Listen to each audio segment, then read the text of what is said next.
Internet, welcome back to the Fast Travel Lounge. You're listening to episode 12. My name is Patrick. I am joined by the inspiration for the Gen 1 starter trio, Josh, Steve, and Saif. Say hi, everyone. Hey, everyone. Hey, everyone. Charmander.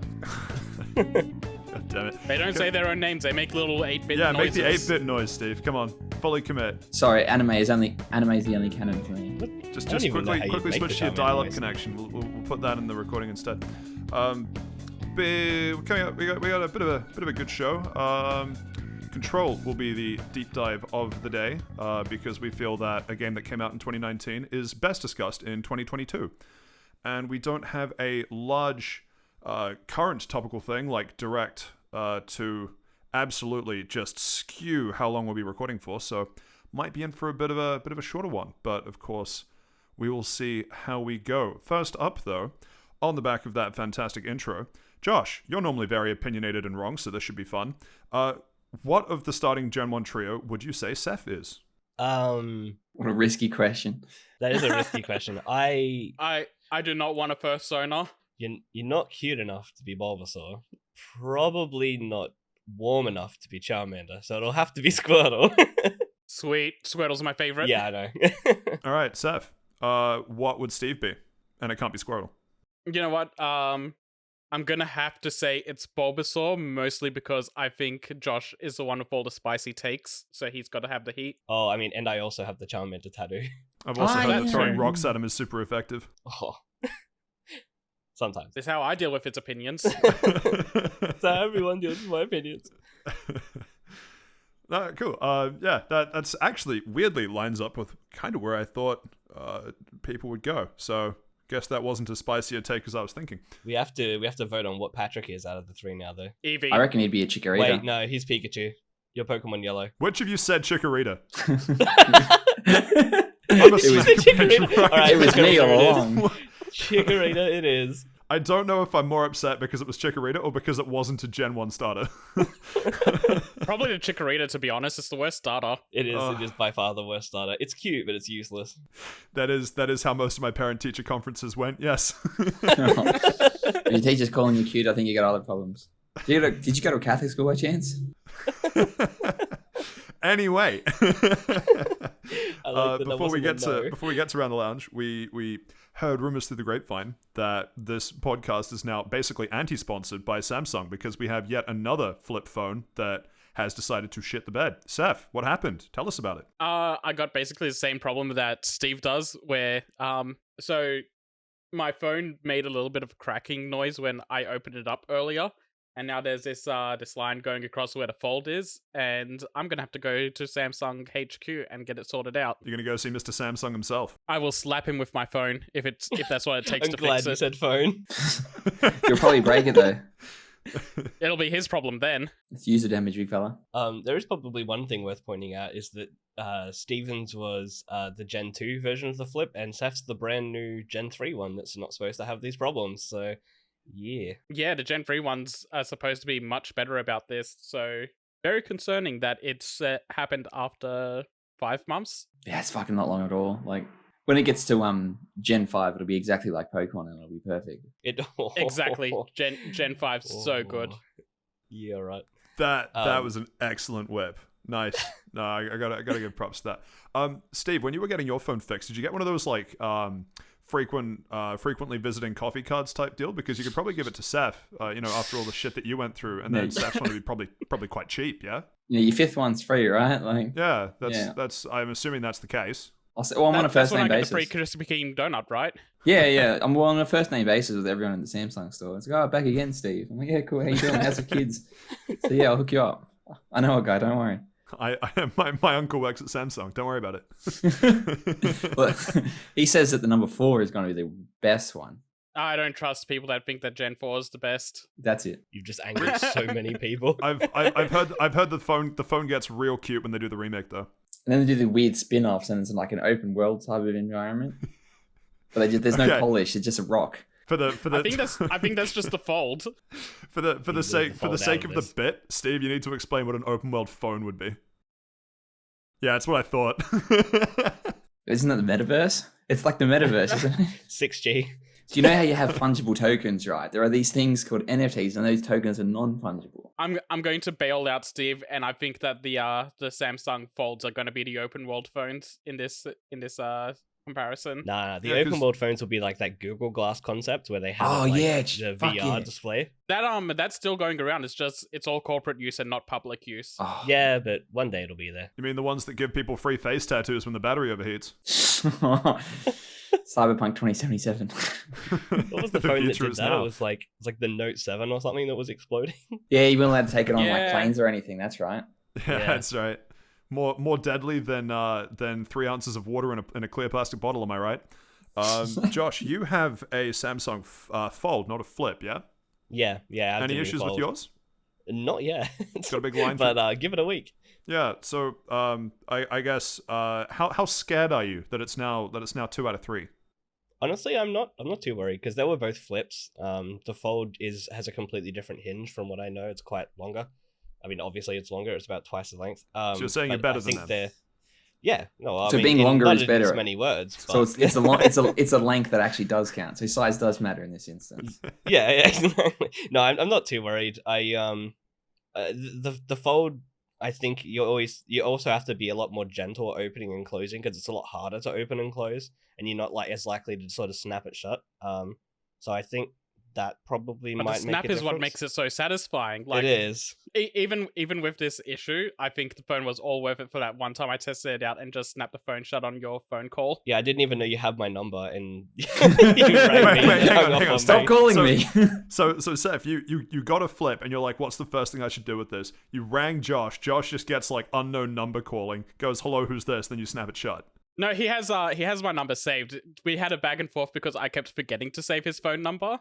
Yeah. And so I was like, okay, this is going to be my chance to save his number into my phone because I'm going to ring him up and then save it later. Mind you, this is 10 years down the track of you should just save my number. To be fair, I've had your number before, but when I switched phones a while ago, I lost it. Yeah, fair. But yeah, he snapped the phone shut on me and hung up, and I was just like, that bitch. Yeah, we were having like a small like conversation because it's like, oh, you got your Folds. I just got my Flip in. Blah blah blah. And it's like, I wonder if just closing the phone is gonna hang up. And he's like, I don't know. And then I just snapped it without saying anything. And I was like, huh. he sent me a text message going, "Yep, it worked." And so to retaliate, Josh then rang you out of the blue on a Fold, and then you guys were having a back and forth. And then Josh went to fold his phone to hang up, and then went, oh, it's nowhere near as satisfying. It doesn't work that way. It doesn't hang up the phone on the Fold, sadly, when you fold it to close. What the hell's Shit the point? phone. Yeah, it's a shame. I don't know why it doesn't do that. It just swaps to the phone thin mode, which makes sense because if you answer a phone call while it's in the folded mode, you'd look like a dickhead and it'd be really hard to hold. So closing the phone and Oh yes, I would like to answer phone calls on my dinner plate. yeah, basically. So yeah, no, it doesn't really work that way. But no, to get revenge, I just had a phone that worked. Fair enough. So to anyone out there listening, if you have a Samsung Flip, be scared. And to Samsung, if you want to prove that your phones don't just, get terrible wear and tear after 5 months, send us some flips. We'll test them out. Anyway, moving on to Round the Lounge. Shall we start with Steve? What have you been up to this week, bud? Because Control is leaving Game Pass on the 15th, which is yesterday, I did played a lot of that just to sort of get that over the line. So that's pretty much it. And I have some very intriguing thoughts to share with everybody. Oh boy. Seth, what about you? So the majority of my last week was editing that last podcast, but I also got my COVID booster yesterday, and I've been feeling like hammered shit all day. So the only thing I'm going to talk about is this little bit of Guardians of the Galaxy I played last night and before recording. Fair enough. And Josh? Because I don't have a sense of individuality, also picked up Control and was like, wow, I hear this is great for the sheeple. And I finished it within like 2 days, I think it was. Yeah, and I really loved it, so I'm pretty keen to talk about that. But not much else. Played probably an hour more Lost Ark, and that's about it. Oh, did you catch a Demon Slayer finale? Was that the finale? Yeah. I did catch the finale then. I thought there was going to be one more episode. That upsets me if that's the finale. Yeah. Oh, We don't talk about banned material on this podcast, guys. You'll have to move that to offline chat. So anyway, the spoilers for what's the anime called now? Demon We Slayer. were watching it, Pat. Not Demon Slayer. I Titan don't watch one. band. I don't watch band material, Josh. I don't know what you're Damn talking it. about. Oh, how have I forgotten the name of it? Doesn't matter. Anyway, Was it Boku no Pico? No, it's Attack on Titan. I all right, you was can shut forgetting, your and mouth, Seth. I was mixing it with the Japanese one. Doesn't matter. Yeah. Okay, let's continue. Continue, we shall. So, as you can hear, we have two people both having played Control, which is why it is the deep dive for this week. So, before we get to that deep dive, shall we start with the little bit of Lost Ark that you've been playing, Josh? Yeah, I mean, I don't really have too much to say other than to expand a little bit more on sort of what I was talking about last week. A lot more people have played it now. There's just a few things I sort of want to mention about it. Obviously, like I said, it was like a Diablo sort of top-down, for lack of a better term, like flat 2D kind of MMO. The dungeons you can do either with a party or by yourself. And the loot system, I felt like after listening back to that podcast, is sort of better, more explained as like almost like a Borderlands mechanic where as you sort of level up your item level, you're dropping better gear as you progress. And there's a max item level. I don't know exactly what it is right now. I know it's at least 1,000. And some people are already sort of capping out. I'm still, because I haven't had much time to play it since it released, I'm still about halfway to max level. But no, I think now that it's actually free to play, I think everyone should download it, give it a go, to the point where it broke records, beating Dota 2 and Counter-Strike of the most concurrently played game on Steam. So, I mean, that's a pretty decent record to break. It was over 1 million. I'm not sure what number it was, but yeah, decently high. Have any of you guys given it a go? No, isn't this this is published by Amazon or something, isn't it? It is, yeah. It's their like almost redemption arc for the flop that was New I World. believe this was a Korean MMO before Amazon localized it, though. It was, I think. yeah. Because I've seen some articles around about people being a little disappointed that some contents didn't make it through because it got shelved in the Korean version a while ago. So strangely enough, that content did get shelved, and the content they're talking about is levels 1 through 10. You have a max level of 60, so you go up 50 levels, and you start at level 10. The first 10 levels was supposed to be sort of like a, hey, here's how to play your character / class, and then you choose like a specialization. They've now completely shelved that, and in the very brief tutorial that you do that takes like a minute, you can now trial a specialization and then choose that and then be level 10 out of the bat. So yeah, you kind of just miss the first 10 levels of content, but from what I've actually heard of people that have played the content, it's not good anyway, so it's a good thing that they've shelved it. It's a bit weird to start at level 10 though. Seth, it sounded like you were of the opposite opinion. Oh, it's not really that I was of the opposite opinion. It's just something that I saw about the game and what was like just a quick topic we could have brought up while we're talking about Lost Ark now. Oh, I see. Yeah, fair enough. Yeah, it is a bit odd and kind of strange, and I know you're not a fan of the sunsetting of content in Destiny and stuff like that, but in an MMO, I don't know, I've always been a fan of it. Like, if it's not enjoyable and it's not actually, giving anything to the game, why make your players go through it? So no, I'm glad it's not there. I'd rather just be able to create the characters I want, trial them, and then go, oh, I don't actually like this, and just remake my character, rather than having to do the 1 to 10 grind like 20 times. That was another thing I saw that people were a little disappointed with, was classes being gender locked and such, and people think that's kind of outdated, and it is a bit, but they're not permanently gender locked from what I know. I think they've said that they're actually going to, add the rest of the classes in for the other genders. It just doesn't exist currently yet. Okay, as long as they get added in later, that's fine. But yeah, at the moment, that was another thing that I had seen crop up that people weren't too happy with. But all my experience with Lost Ark at the moment is just seeing people in the grapevine talk about things that they don't like about the game at the moment. Oh, really? I've heard nothing but the opposite. Everyone's really enjoying it from what I can tell. And I mean, my impression of it for the most part is like, yeah, this game's really fun. The combat's engaging. The dungeons start really slow. They start to be, they're very quick. And they're very simple, but then they get more elaborate, so they have a slow wind up, to the point where the last one I beat, you had to like release this like waterfall of water onto this giant demon that you fight multiple times. It's like as you're climbing up this giant tower, and I was like, okay, that's sick. It was really, really good. And the game sort of is only progressing each dungeon I do, and each sort of as the mechanics get a little bit more engaging. The story is kind of a write-off in my opinion. I don't really care for it. Most of my friends have gone just skipping the cutscenes. I've watched them, but it's an MMO story. They're never particularly great.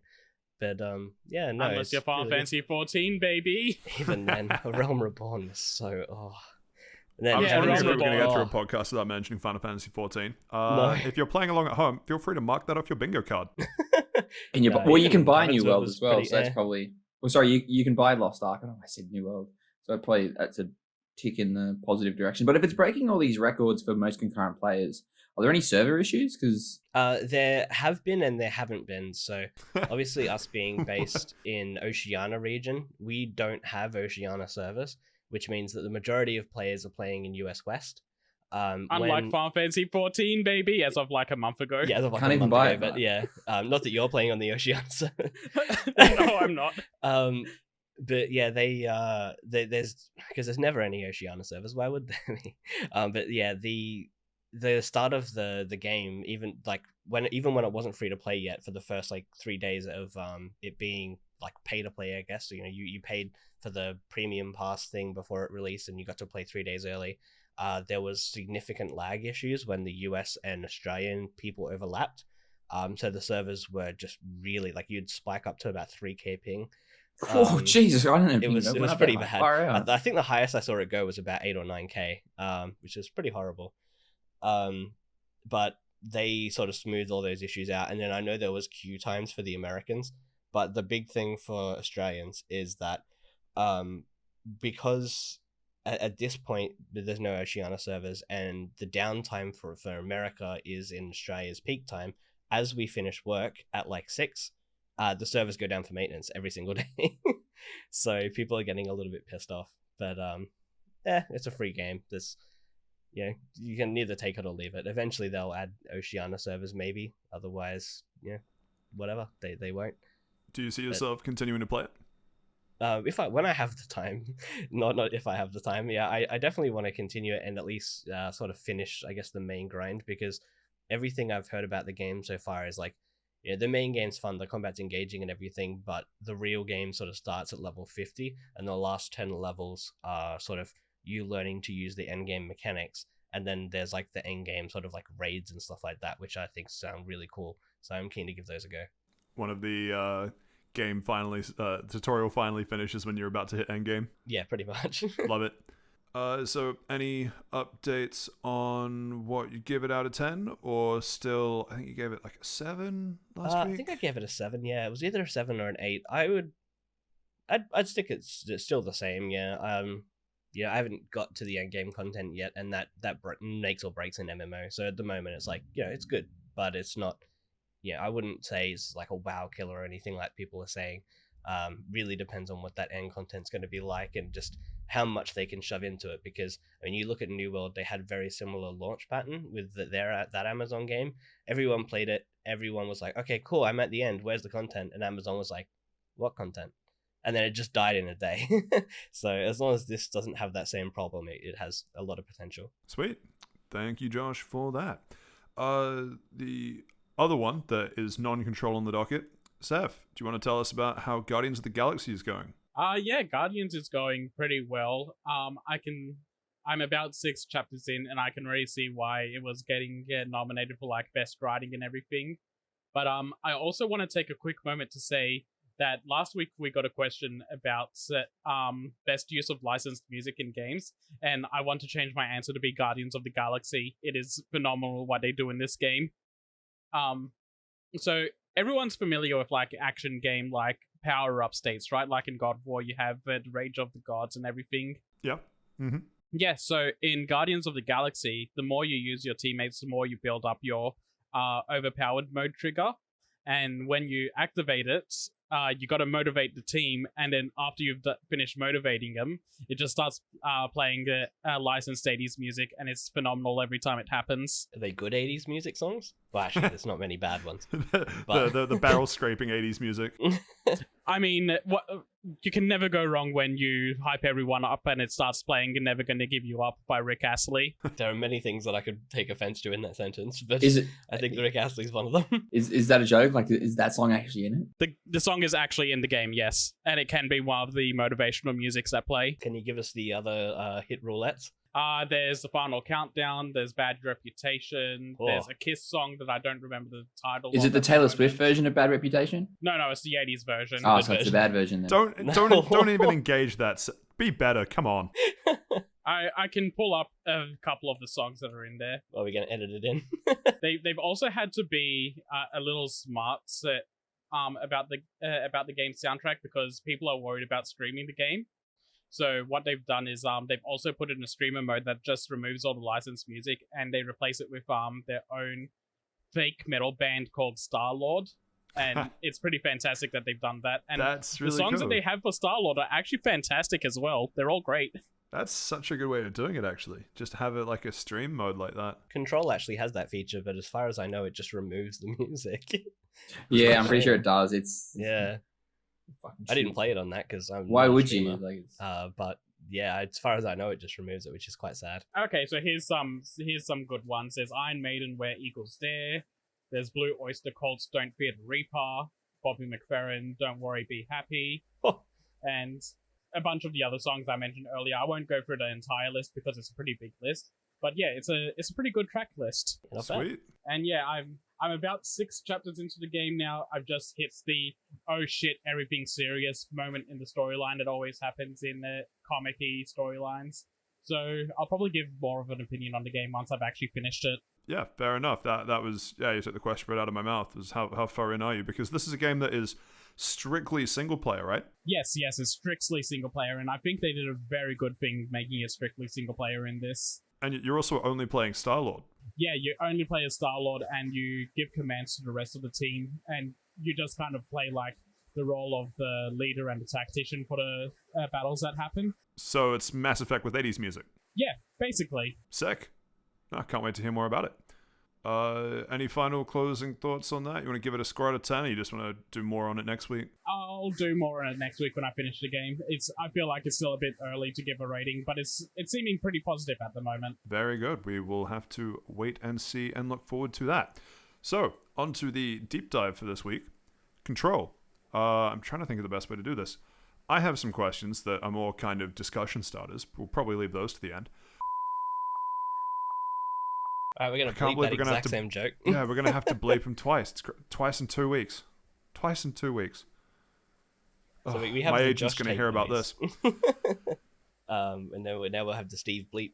Alright, who The wants to bleeper. start with Control? Yeah, so I'm wondering if we don't... So both of you finished it, right? Yeah. I finished it yesterday morning. Sweet. Well, in that case, it would probably just be a kind of just do a both sort of discussion. So, where was it that you guys got to last week? You were playing through it. Josh, I think you got to the maintenance section. Steve, I don't remember where you got to last. I think oh, I was- hang on, no, He was had further you- than me. I was basically just sort of wrapping up, I guess, the tutorial. Yeah. Yeah, I'd just gotten the telekinesis power. And I think I Okay, had just cool. gotten levitate. Wow, so it's really? You were so far through. Okay. I don't think it's not that far. Or maybe okay. So let's just get into it. So Let's just say you're around halfway mark then. yeah, the halfway mark, and that's what I thought I was. It's just sort of weird. Like some of the pacing in the later chapters sort of changes, and it definitely Yeah, it does. depends on how many side quests and those fucking radiant quests, how fucking lost you get. So yeah, so as we said last week, it's a sort of Metroidvania type of third-person shooter, and you've got telekinetic powers. I'm not sure if it's the Xbox version or it just didn't like me, but I was having so much trouble like getting the map to load. I thought it was a problem with like the quick resume feature, so I'd sort of close it, re-get into it, and then it would sort of be fine. But it sort of stopped working about halfway through, like between all the maps. So I got like really frustrating, especially when I had to go to a new area or go to an area that wasn't connected to a fast travel point. So I just kept getting lost and I kept getting frustrated to the point where like I'd sort of just leave the map up and it would just sort of be like a blank screen saying, "Oh, you're here and all this is all the other rooms," but there was no like floor layout. So I couldn't find any corridors or anything. So I just got the shits and just sort of would leave it up until it would load. And sometimes it would come in after a minute. Sometimes it would come up after 5 minutes. So it's Wow. Okay. pretty Yeah, that frustrating. definitely didn't happen That would be detrimental to my gaming experience. for me. Yeah. Yeah, Absolutely. yeah. And because I kept going like back and forth, like I could never really pick when it was going to happen. Sometimes it would be fine for a whole like play session, and then I'd jump in, and it would work at the start, and then it would work at the end, or I'd like fast travel, and then it would break there, and then I'd have to wait again. And it was just so, it was very frustrating. So, is this the power of the Xbox Master Race? I mean, he's saying what we're all thinking. Yes. No, I. Funny enough, I played the PC one through the Xbox app, obviously, because it was on Game Pass. Despite actually having it on Epic, I just haven't played anything through there. And I think you played it on Epic, right, Patrick? Yes, I did. Yeah. So I didn't have any problems. Did you have any problems with the map? Nope. Yeah. Okay. So just maybe just an Xbox thing, maybe just a Series X thing. I should recount that I didn't have any problems opening and closing the map. I had problems with just the ingrained pattern of I should close map with. I was playing with a PlayStation controller with circle, which would make me dash and oftentimes near a cliff. Okay. Really? Yeah, because you still move with map open, so it's just not a pattern to me to press the same button to open and close the map. I'm used to pressing, say, select to pop the map open and then circle to back out of the menu. See, I played it with keyboard and mouse, so I think it was just tab for me, or M, so I just had to hit that button. Yeah, and on the Xbox controller, it's up on the D-pad. Yeah, well, that's what I say, is that it's up on the D-pad on the PlayStation controller as well, but it's just not a pattern that my hands are used to, just pressing the same button to open and close the map, so I kept pressing circle to close the map. Sorry. Yeah, and then I thought you were saying it was a mapped Patrick, to the like a dash you button. problem, not so much of a game problem. No, it's definitely just a learned pattern problem. But yeah, so number of times I had to very quickly levitate and dash back away from certain death. But cool. So there were, I think, 2 areas. The question for you, Josh, 2 areas that you saw, maybe 3 if you were in the maintenance sector from the last one. First of all, technically 3, yeah. Yeah. So first of all, did it actually feel like you finished the tutorial because we all sort of told you last week that the game would open up after a certain point. Did you hit that point, and was that point obvious to you? Yeah, look, after you basically take away that lockdown, everything starts to open up. It wasn't so much of a hard cutoff as what I was sort of imagining, because while you can go everywhere, you don't necessarily have, being a Metroidvania kind of experience, you don't necessarily have the ability to go everywhere that you need that opens up. So while the game opened up and it was less tutorially, it was still fairly linear within the I guess the overarching story and plot, if that makes sense. You could still only do so many things. But the game itself definitely sort of introduced you to a whole bunch of things, like the weapon mods and the skill systems and everything. That all sort of got introduced within those sections, just sort of stage one at a time. After you once you do the maintenance section, that's kind of the end of anything unless you're getting a straight up new power. So it was like the end of the tutorial, but not the opening up I thought it was going to be. Fair enough. Speaking of the story and progression, Steve, how did you find it playing through, now that you've finished the game? What are your thoughts on the story and how you went through it? Yeah, so I do believe that the world it builds is really good. Like the collectibles and sort of the environmental cues are fantastic. It does sort of feel like they took a lot of time and care into it. The story gets a bit confusing. I feel like there's a but coming. Yeah, there is the but. The but is that the first but is if you sort of ignore all the collectibles and stuff, and sort of don't pay attention to those environmental cues, you'll miss so much of that rich passive storytelling. And sort of on you then to sort of be able to find the collectibles are pretty easy to find. You'll be going down a side room and there'll be a big sort of white dot over it, and you got to do it, and you just got to pick it up and read it, and it's just a page you got to read. Yeah, so if you miss that, that's unfortunate on you type of thing. Sort of keep your eyes out type of thing. But if you're missing it, you're not really engaging with it anyway. Yeah, they're very, very obvious. So it'd be pretty hard to miss. Some of them are you have to sort of go roundabout this way or whatever, or go explore the bathrooms for the collectibles, because there seem to be a lot of them in bathrooms. It's true, actually. For the most part, that's where I tend to leave a lot of my collectibles. Yeah, I do a big tape recording of myself, and then I just leave it on the toilet seat. Where else am I going to leave it? But yeah, like the ones that I felt were even vaguely important were all in like, pretty much like hallways that you had to go through kind of thing. So Yeah, I didn't think there was a lot of risk of missing them. yeah. For the key stuff, I never felt like you're going out of your way. For the extra stuff, it was slightly out of the way. It was like you had to take 10 steps to your left. Yeah, exactly. Yeah. Yeah, it's not like as if you have to go down a corridor for like 4 years to get like a tape recording. Yeah, to get a tape recording for 3 minutes. Yeah, it was nothing like that. But the overall story, I thought, was a bit. It was weak at the start, and then it got really good in the middle, and it sort of ended really weakly. It just sort of felt like. So the basic premise is you're going into this. Well, as you said last week, is like you're going into the Federal Bureau of Control's headquarters, which is this oldest house, which is this weird object. Is the house an object of power, or is it like a place of power? Okay, or is it like an altered world event? I can never really distinguish between the two. So the altered world event was like usually an object of power or a place of power sort of existing and then causing change, whereas the place of power is just the place.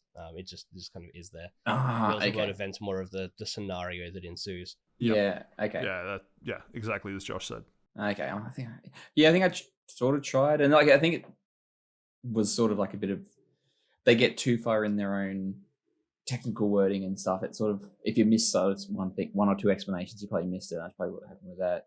But yeah. So you're going in the oldest house and you're trying to find your brother because he's been held at the Federal Bureau of Control, and as you're there, you find out that this sort of weird paranormal force called the Hiss is sort of infiltrating and it's sort of taking over people, and there's sort of all this death and destruction, and you have to sort of go and sort of solve it because you've become the new director because the director has died.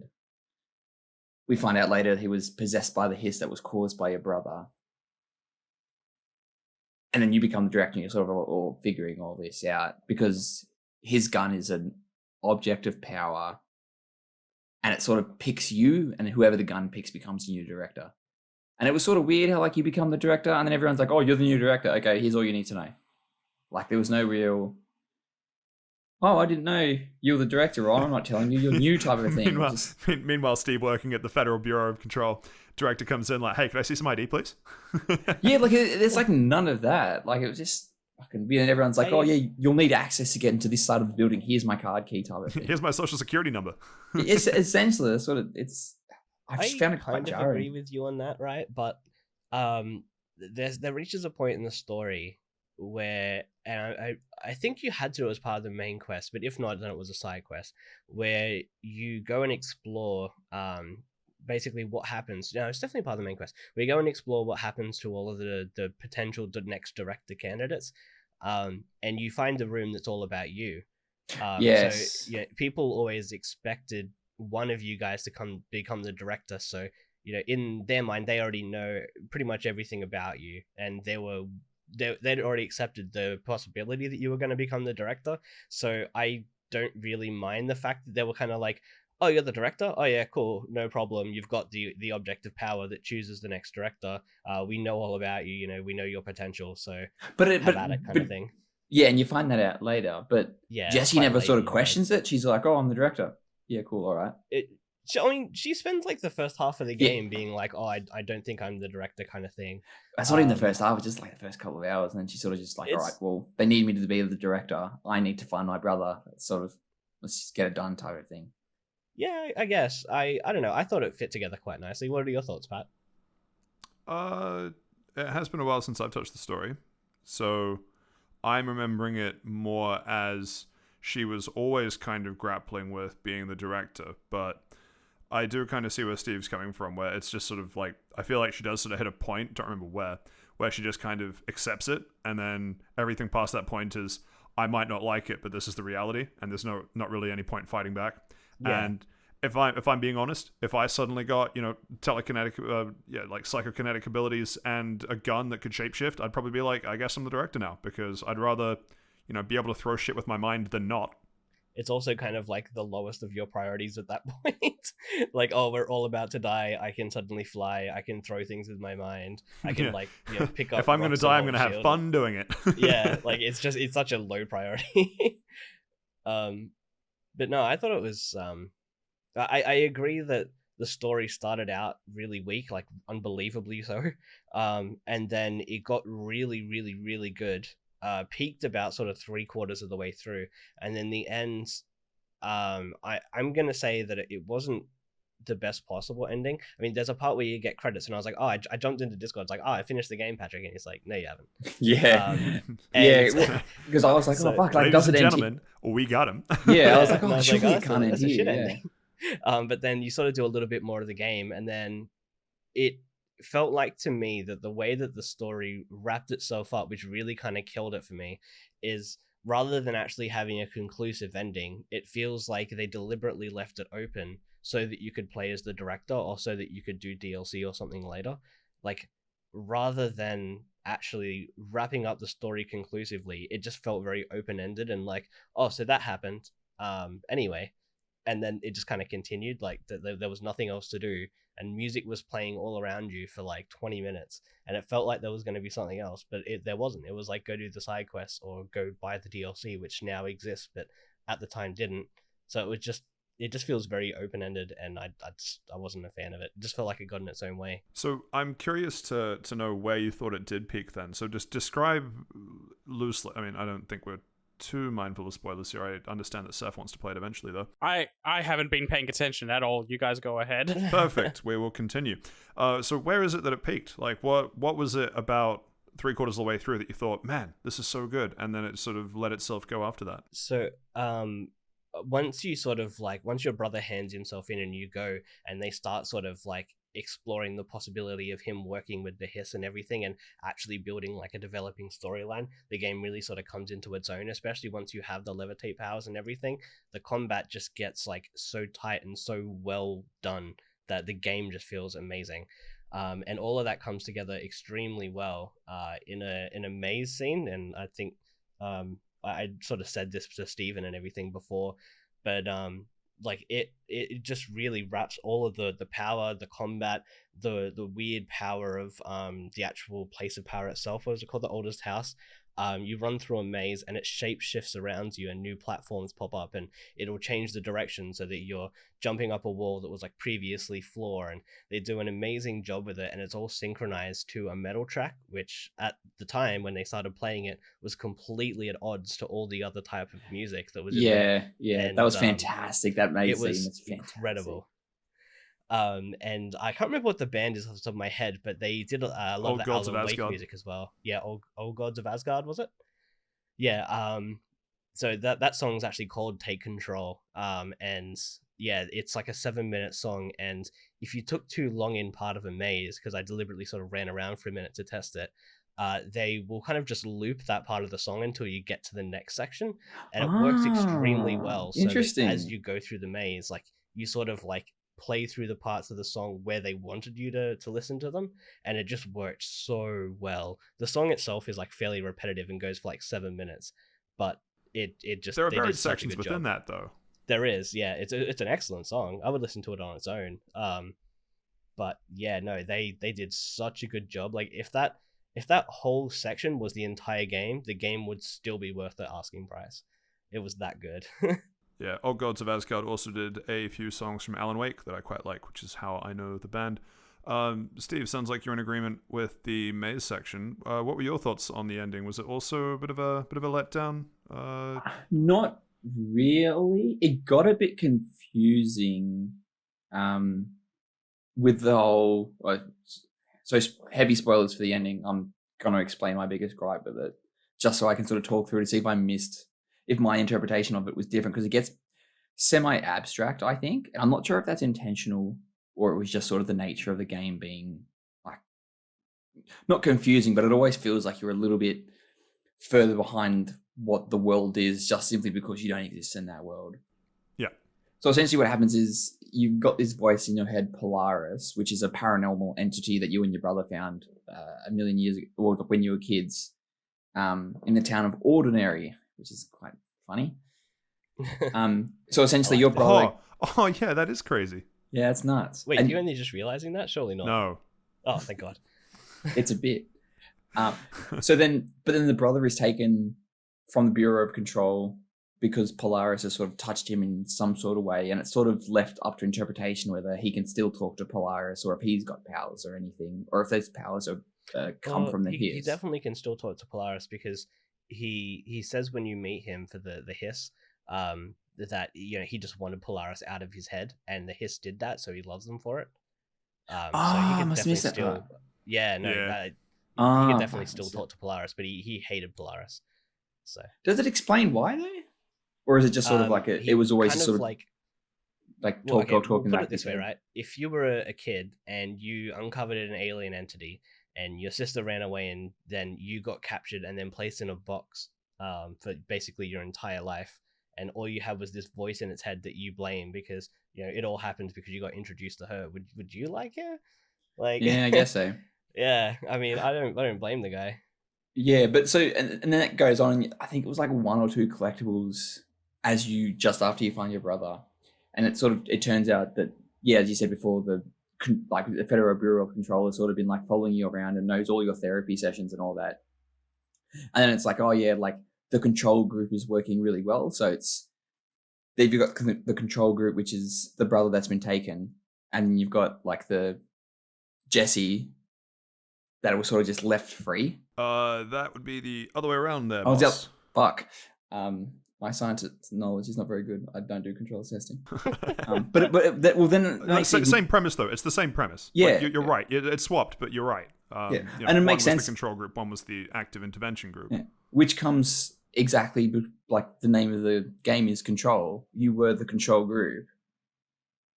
You've got control over these powers. It's a Federal Bureau of Control. It's just... Oh, man, we got to do a lot of bleeping. Well, no, it's just the actual theme of the game now. Like, it always comes down to control. Yeah, no, you're right. You're entirely right. Yeah. But it just sort of, towards the end of that, it sort of just gets a bit weird, and Jessie sort of gets taken over by the Hiss, and then she sort of fights against it. And then there's this thing called Hadron, and then Hadron turns out is Polaris, but it's just what the old director called Polaris. It just got a bit weird. And maybe just me not understanding it. Maybe it just went over my head. It was too smart for me. Maybe you need more than 9 IQ points to play this game and understand it. Maybe I should have looked up Control Ending Explained when I finished it. I didn't look it up, but from my understanding of the game, because I was in such a rush to finish it because I only really had 1 day to play games, I didn't read a huge amount of the collectibles. I think I read like 2. So I kind of just went through the game in a day and just kind of just experienced it. I think that probably helped me understand it a lot more. The whole thing with Hedron, for my understanding, correct me if I'm wrong, Patrick, Hedron was Polaris all along. They were just their name for it, and that's why they had you were protected because you had Polaris inside your head. For the most part, so was your brother. That's why he still kind of had control when the Hiss were in him, but he just let them in. The Hedron resonance amplifiers that the doctor was working on allowed the people that wore them to basically get the effect as if Polaris was in them, but not speak to her or anything. So they were protected as well.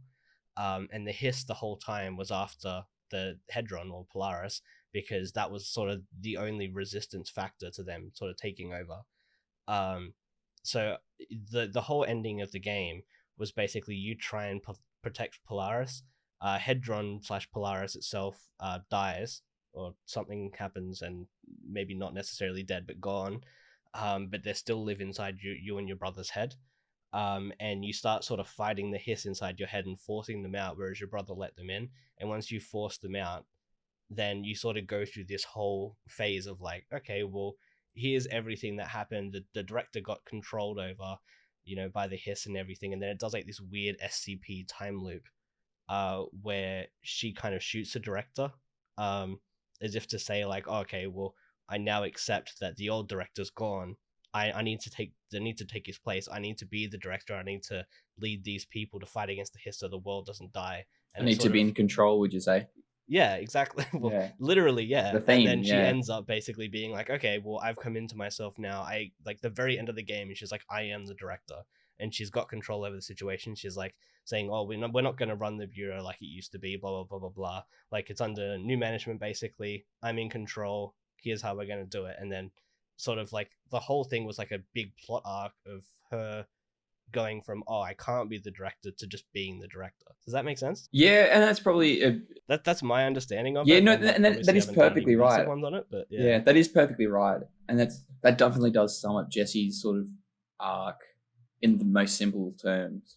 But I don't think obviously yeah, like even the open ending, I semi liked it because it's like, all right, the Jesse arc is over. I'm the director. That's it. Let's get things done. And then it's sort of like all right, you got side quests to do type of thing. Yeah, see, I would rather just for them to go, like, here was the complete ending, and then do what some of the other games do, where they kind of throw you back to the last chapter, and then you can do, like, your side quest or whatever, or you can repeat the last chapter if you want to. I felt that it just didn't wrap up nicely. In saying that, I have plans at some point to play the DLC, so if the DLC continues the story well enough, then I'm not going to be too upset. But it'd still be the story of, like, leaving it open for DLC is kind of tacky. Yeah, I finished the Foundation DLC. Finished it today, actually. Only the story. There's a lot of side questy and exploration stuff that I haven't done because it gives you the Foundation as a new area. It's very cool and it adds to the story, but it's not a continuation of Jesse's arc. Okay. Wait, are you another character or? No, sorry. So what I mean is, like, because you guys were saying that's the end of Jesse's arc, she's the director now. This is still you as director Jesse continuing with your mission to, clean up the Federal Bureau of Control. But the events of the storyline within the Foundation DLC aren't a continuation of you've just cleansed the hiss from your brother and the director is dead and all that sort of stuff. What I mean is you could play the Foundation DLC as soon as you become the director at the end of the game, or once the game is sort of opened up, and the only thing you'd be missing is the context of some of the characters. There's no... Is that the jukebox thing? The jukebox is something slightly different. Yeah, that was free DLC. Foundation. Yeah, okay, that's what that I was thought, sort of free that was DLC that's released as sort of like a combat arena. Yeah. And I jumped into that too early and I got flogged. I got absolutely stalked, yeah. And I was like, oh, now I've died for the first time. Cool. Yeah. Yeah. So it's definitely worth playing because it contributes to the world building, but it won't contribute to you understanding Jesse's arc. You won't have... Yeah. The DLC isn't designed to continue your understanding of Jesse. It's designed to continue your understanding of the oldest house. Okay, that's cool. Did you play the Alan Wake one at all? I haven't yet. That's the next on the list. Sort of saving that to last, and also because that was the order they were released. So I heard someone that played through both told me that I should play them Foundation first and then Alan Wake. So haven't played Alan Wake yet, but I intend to. Yeah. Have you read any SCP stories or anything like that, Stephen? What's an SCP? Okay, I take that as a no. No. I don't know how to explain SCP. Do you want to give it a go, Patrick? I honestly don't really have the words to describe it. No. Just in the interest of making sure that we don't go too wildly off topic, where is this going? So the reason I want to sort of bring this up is so that the SCP Foundation is like this fake. I just know it as a website. I'm sure it does other stuff as well, but it stands for Secure, Contain, Protect, and they're just all these stories about weird, mostly kind of like alien or extra normal phenomenon. And the whole, like, the way that Control is presented with all of the places of power and the objects of power, and just the way that you're sort of in Jesse's head, but not really knowing exactly what's going on. Like, you feel like you're playing her, but you don't have the full context of what she would. All of that are sort of really big traits of the way that SCP stories usually play out. And I just think they did it extremely well. And I just sort of wanted to touch on that very quickly. That no, I think that it kind of, the reason I was exposed to the game other than Alan Wake was because people told me it was very SCP, and they really held up to it a lot. You also had notes in there, Patrick, for one of the questions about what we think of basically just like playing as Jesse but not really having the full like knowledge of Jesse, so she has like an inner voice to sort of explain things and question things. I think they did it really well. Like I think that for the most part, anything that you're kind of thinking, Jesse for the most part brings up. It might not be exactly what you're kind of thinking, but it does explain more of the story without ruining it or forcing you to read dialogue. And I thought that was quite good. Yeah, I like that sort of thing. But at the start, it's a bit jarring because there's sort of like the screen goes a bit blurry and she's like sort of like talking to it or thinking to herself. And I'm like, what? Like, did it break on me or something? But no, then you find out that it is she's got something else to. I'm not sure if it's talking. I think it's more of a feeling. And that is I was sort of in two minds about it, but it definitely did grow on me. And yeah, as you say, like it's like I sort of think it, and then like Jesse like sort of semi responds. Like it was a bit uncanny valley type of thing. Yeah, yeah. It was very well done. Yeah, and I just thought that that fit really into sort of the SCP sort of theme of things. So is the sort of the reason I bring that up. I think that was their intention with it, which was good, and it worked out really well. What were your thoughts on it, Patrick? Regarding which, the sort of like inner monologue that Jesse had. I think it adds to it. I was trying to figure out what it would be like, whether like if it was removed, what the game would feel like instead, because I don't think she says anything in an internal monologue that you're not already thinking, and that's the kind of interesting point. Basically, I when I knew that we were going to be talking about control a lot, put down a bunch of questions to start as discussions. Josh has kind of one-upped me and gone and already started on one of them, so thanks, Josh. But it's basically around the role of, you're playing a protagonist who, because you and the protagonist, Jesse, both enter the Federal Bureau of Control at the same time. So you are basically presented with the same information. And so the question that I had for both of you is that, and of course Josh you both sort of answered it already, is that while you're going through particularly the story elements, a lot of Jesse's dialogue, because it's a very solitary game, is to herself, and it's done in the form of just little like thoughts to herself and internal monologues and bits and pieces, and also during dialogue, like you'll be talking to say like one of the researchers, and then you as Jesse are careful to say enough to try and get an answer, but not too much that you give something away. And my argument is that you don't hear anything through the internal monologues that isn't kind of in line with what you're thinking. But I feel like if they were removed, it would make for a worse experience. And I can't quite put my finger on why. So that was the context for that question. So yeah, I guess to answer it from my perspective, I do think it adds to the game, because if it was removed, it would remove from the game. But as I say, I don't quite know what it is that it really changes. Yeah, no, I agree, and Steven obviously said the same thing, that and anything she said, you were kind of already thinking, like even to the point where listening back to the last episode, Steven was talking about sort of the timed puzzle you had to do, and he failed it like 3 times, and Jesse was like, oh, why can't I do this? Steven was like, oh, why can't I do this? Like, yeah, fuck this. Yeah. And then Jesse says it. I did the puzzle first go, by the way. Just to outwordle you again. But yeah, no, I think that it just worked really well. Like anything that you were really thinking that you just didn't have enough context for, they gave you enough to keep you engaged, but not enough that you needed to read pages of dialogue or do silly quests that you don't necessarily need to do to have the context. And it made it so that you could then listen to her backstory and fill in gaps when you heard her psychiatrist tapes, when you saw like people following her and everything in the photos, and it sort of showed very small flashbacks without necessarily just dumping story on you. And that whole thing worked really well over the course of like the 11-12 hour game, maybe about 11 hours.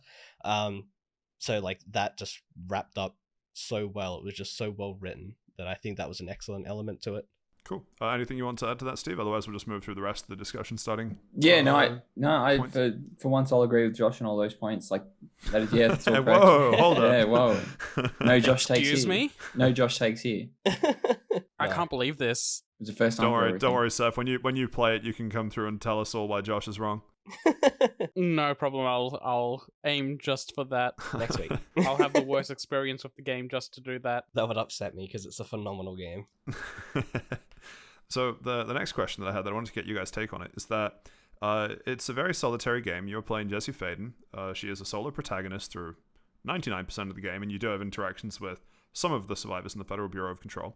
But I see the argument online, and I agree with, that there are actually 2 main characters in the game, and that is you as Jessie Faden and the oldest house, and like as a setting, which is interesting to think about, because typically the setting that you play in isn't a characterizable thing in a game. But I think Control is one of the few examples where the oldest house, or in other words, the setting, is a character just as important as Jesse, and also has just as much character development and arc as Jesse. Is that something that you guys would agree with?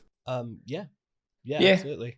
Yeah, I'd agree with that as well. The only probably thing I'd probably argue against is that there's this sort of system where it's like there are those, like, as you get on this radiant quest that come up and you've got 20 minutes to go and like it's kill X amount of enemies or blow up some nodes or something, and that sort of does break that sort of concept, because like you'll be in the middle of exploration or in a new area or something, and it's like, oh, okay, I've got 20 minutes to find a fast travel point, go back to somewhere I've already been, find what I have to do, and then do it.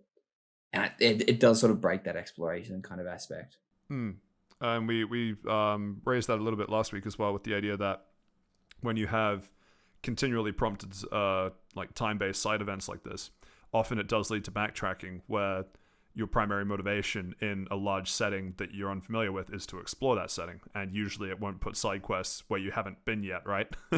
Usually they're places that you've already cleared out. So that's actually that's sorry, a good continue. point. No, that's actually a good point. Like, hopefully, I didn't get any that put me in an area that was new or I couldn't get to. It was just sort of a bit, I wanted to continue the story. Then it's like, all right, you got 20 minutes to do this, and I'm like, oh fuck, all right, let's do it. Usually they only take like 2 or 3 minutes to complete, but it's still like the but it's time out of your way. I had an interesting moment finishing the Foundation when I was in the middle of dialogue, and then you hear the sound of, hey, side quests have rolled over, and then on top of the dialogue options was, hey, do you want to go kill a bunch of people in this other room? Yeah. And so it was like, chat about an object, chat about a person, go kill some people next door. Like, decisions. So the reason I have that as a discussion statement, this is the idea that the oldest house and setting is a character, isn't so that I can just phase it as a yes no question, we can move on. It's that I'd be curious to get your guys' opinions on why it is that a game setting like the oldest house is a character, but as a comparison, I actually couldn't think of a good example for this, but I know that they're out there. Maybe you guys have some that are on the fly. If you play through a game, particularly a hub world, that as you play through the game, it upgrades in some way. I was thinking like the farm in Monster Hunter as like the only thing that came to my mind for some reason, but you guys kind of know what I mean, right? Like there are places that as you play through a story, they change and they evolve, and that is also what the oldest house does. So why is it that we're willing to accept that the oldest house is a character, but I don't think we would say something like the Monster Hunter hub world, for example? As I say, you guys might have better examples. Like I don't think anyone would call that a character. Can you guys think of what the difference might be? Josh? Yeah, no, I can think of a few examples, like even like the areas in Diablo where you like upgrade blacksmiths and stuff like that. Like there are plenty of examples of hub worlds that do that. There's the Stronghold in Lost Ark, but no, I get what you mean. Like they're never a character or a major feature point of the game, like a focal point. But I think being entirely centralized within the oldest house, like you never go outside the oldest house at any point in this game, really adds a lot more to that. So it's not just a setting, it's the setting. I also think that throughout the game, you pick up various bits of intel, I guess, or knowledge on the oldest house, and how they talk about how it's kind of always been there. It's this living thing, and while they're trying to tame it and understand it, it's constantly evading like comprehension. To the point where they find this light switch, which ends up being a focal point in the main story and gets you to and from various places you need to go. At one point, they found that, brought it back to the oldest house, and it sort of started spreading within the oldest house. Like the fact that it almost has its own personality because they never really explain it. Really adds a lot to it, and I think obviously being this changing being, and you walk in, and it's like, oh cool, here's what the house can be, and here's sort of my interpretation of what I want it to be, and at this point the house is agreeing rather than you're actually sort of impressing your will on it. I think, if that makes sense, it makes it sort of more of a personality rather than just a setting. I'll I think that's a good way of putting it. Steve, what are your thoughts? no, I agree with pretty much what you just said, Josh. But I will say probably the worst part of the game is when you go to the Ocean View Motel. It's sort of like it's never really. There's a lot of speculation around what it is within the game itself, but whether it exists within the oldest house or if it's the oldest house teleporting you there. But essentially, it's like weird little puzzle things that you sort of have to work out how to fix the rooms to sort of progress in the story. And I think those are the worst parts of the game. Is it because you struggled with them? It's only because I struggle with it because it doesn't tell you anything. Like it tells you no, like I fucking hand on heart, I struggled I struggled so much through those. and like it like you do. There's like 2 collectibles before it, and you realize that like every time you pull the handle thing, it changes it a little bit. But it doesn't tell you that when you ring the doorbell, it opens a different room. It doesn't tell you that you have to pull it 3 times for it to work. Like that was my Joker moment. That was very close to me. Like I knew it fucking insane. I kind of agree, and yeah, I actually want to retake something I just said a moment ago. The Ocean View Hotel, as far as I'm aware, it's like the street on Ordinary Avenue or whatever it was. It exists outside the oldest house, but the oldest house links to it. So I think they explained that at some point, and so you do actually leave the oldest house, but you kind of don't. The light switches, there's a sign beside it that says the law of 3 applies. Yeah, the law of 3 applies. Yeah, and you're like that. Yeah, that is an indication. Yeah. The very first time I came across it, I pulled it and went, "Oh, that did nothing." I pulled it again and went, "That did nothing." And then I jumped off the edge thinking there would be something invisible, and I died. And I was like, "Oh, okay, I guess that's not it." And then I had to run all the way back, and it took like 5 minutes, and I had to fight a whole bunch of hordes of enemies that spawned in the way and everything. And I was really annoyed. And then I read the sign, it's like the law of 3 applies, and I was like, "Oh, okay, I get it." And then as you were ringing the bell, I didn't understand what was happening the first time to the point where I just kind of managed to guess my way through it. And then the second time I was looking at the doors going, oh, there's only one thing that's interactable in this, and it's the bell. And as I hit the bell, I saw the doors opening. And once I understood that the bell opened the door, I think you go there 3 times total to the motel, or 4, maybe 4. Yeah, I think it's 4. I just understood it from then on, so I didn't have a problem with it at all. It was just the matter of figuring out the puzzles within the room, like this one's upside down and whatever. The puzzles in the room were fine. It was just like I think I had the camera the wrong way around when I was like dinging in the bell, so I didn't see the other doors. And because I'm like, okay, cool, rule of 3. There are 3 doors. If you press it 3 times, all it does is just reopen the room that you started with. Yeah, so I had the same problem at first. I was also convinced that you could go out the main doors, and because you kept hearing people outside the doors, oh, like you're gonna go out here at some point. No, you always kind of go back to the same room, except for when you're going to the janitor. And I was like, oh, that's kind of disappointing, and I expected kind of more from it, and it just felt unnecessary. Is my only sort of gripe with it. Yeah, no, fully agree. It was good. It completely threw you into the deep end and was like, what do you mean you get stuck? How would you get stuck? We gave you no clues and you drowned. I don't understand. Yeah, exactly. Just be smarter. Yeah. Yeah, no, those are all valid points. On the back of that, obviously this is a 3-year-old game now. It's not like a new release that just came out. People can go and buy it probably on sale most places. So now that you finished it, what would you give it out of 10? Steve, rating and closing thoughts. Yeah, it's closing thoughts. It's good in some places, bad in the other. I did, the technical issues, and I did have a couple of like sound problems where during cutscenes it wouldn't play, like voices, and it was just sort of like subtitles were coming up, and I was just sort of looking at each other, but like no sound was coming up, and I wasn't sure if that was supposed to be happening or not. Then it cut to another character, and it's like, okay, obviously sound's fucked. But yeah, and the map problem really bugged me as well.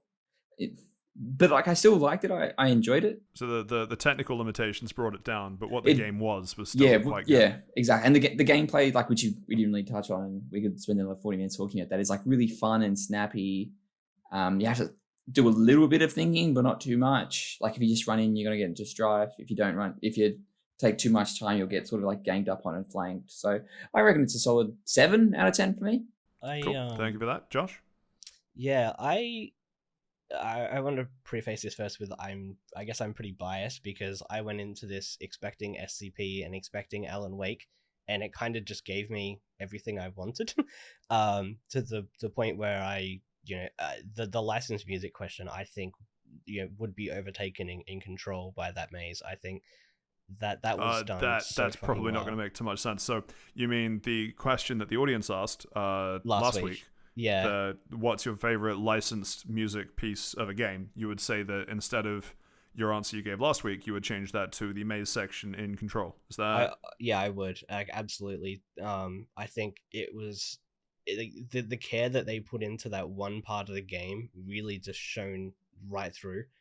So while I think the overall game was really good and very interesting, and the story probably had a little bit of problems, I think towards the end, like I was saying, but the care of what was shown and the fact that it's so close to what Alan Wake was, and I absolutely loved that game, that's making me a little bit biased. I would probably give it, I also didn't have any technical problems, just to say that, I probably would give it like an 8.5.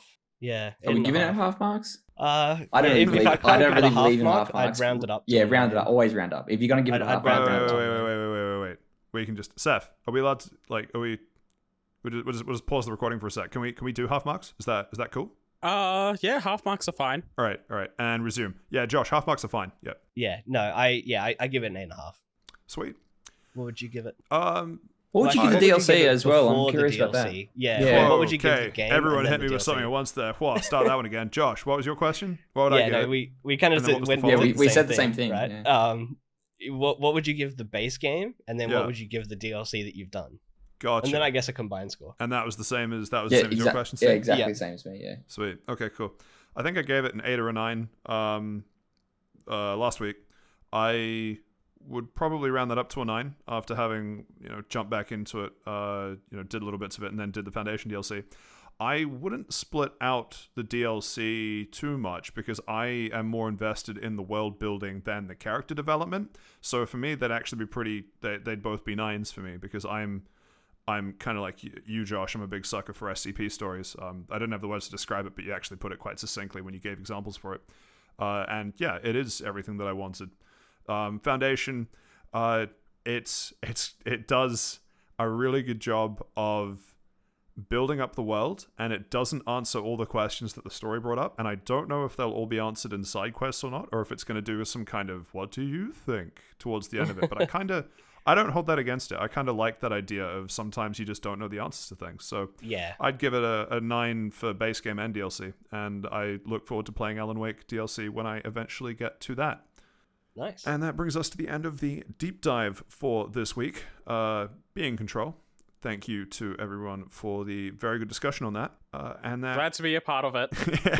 What are your thoughts? Liked your input most of all, Seth. Did you like us shilling it, Seth? Are you going to play it now? Oh, shit. No, were you on mute the whole time? God, no, because you I swear you were talking. You were talking through most of that. I got all these waveforms, so you'll just have to wait for the playback. Well, I got a question for Seth. I swear he chipped in on some of the conversations. Twice. No, I have a question for you. So you said that you would give it a 0 because I shilled it last week, like of a out of 10 rating on how likely you are to play it. What's your actual rating now that we've finished the game and now that we have 0.5? I guess a lot of high praise for it. Is that number changed? Since it was exactly what you wanted, -10. The old family discount's actually more expensive trick. I love it. You went in there expecting SCP and Alan Wake. You got exactly what you wanted, which is a bad thing in my books. Wow. Even though for once everyone agrees with me. that sounds almost like an old episode of ours. Pokemon gives you exactly what you want. Shout out to us from 3 months ago. God, it was 3 months. Yeah, no, definitely would recommend you play it, Seth. I'm sure eventually you will or not. And as any listener out there has just heard, we would recommend that anyone give Control a go. And as I said, chances are you will find it on sale somewhere. And with that does bring us to the end of part 1. Thank you everyone for Round the Lounge. And we are now on to part 2, which of course is news. And there's a weird theme with news this week. It seems like I don't know what the cool kid in school did, but he decided that a countdown on a website was like the new hit thing, and boy howdy did that take off, because man, quite a few countdowns this week. Shall we start with the Capcom one? Who wants to discuss this one? Yeah, so Capcom launched a mystery countdown site. This is the only one that's going to be an actual mystery for this. The others, we know what they're counting down to. But yeah, I thought it'd be fun to put this on so we can speculate what it is. This one ends in 3 days and 19 hours from recording time. So by the time you hear this podcast, it'll probably actually be announced what it is. Wait. Whoa, that was crazy. I had no idea it was going to be that. Did you guys see that coming? I can't believe that they actually made a real-life Rathalos. Isn't that crazy? I can't believe Xbox bought Monster Hunter. Wow. And they're discontinuing everything except for Xbox. Wow. Monster Hunter World 2. Oh god, if they announce Monster Hunter World 2, I'm going to be so wet.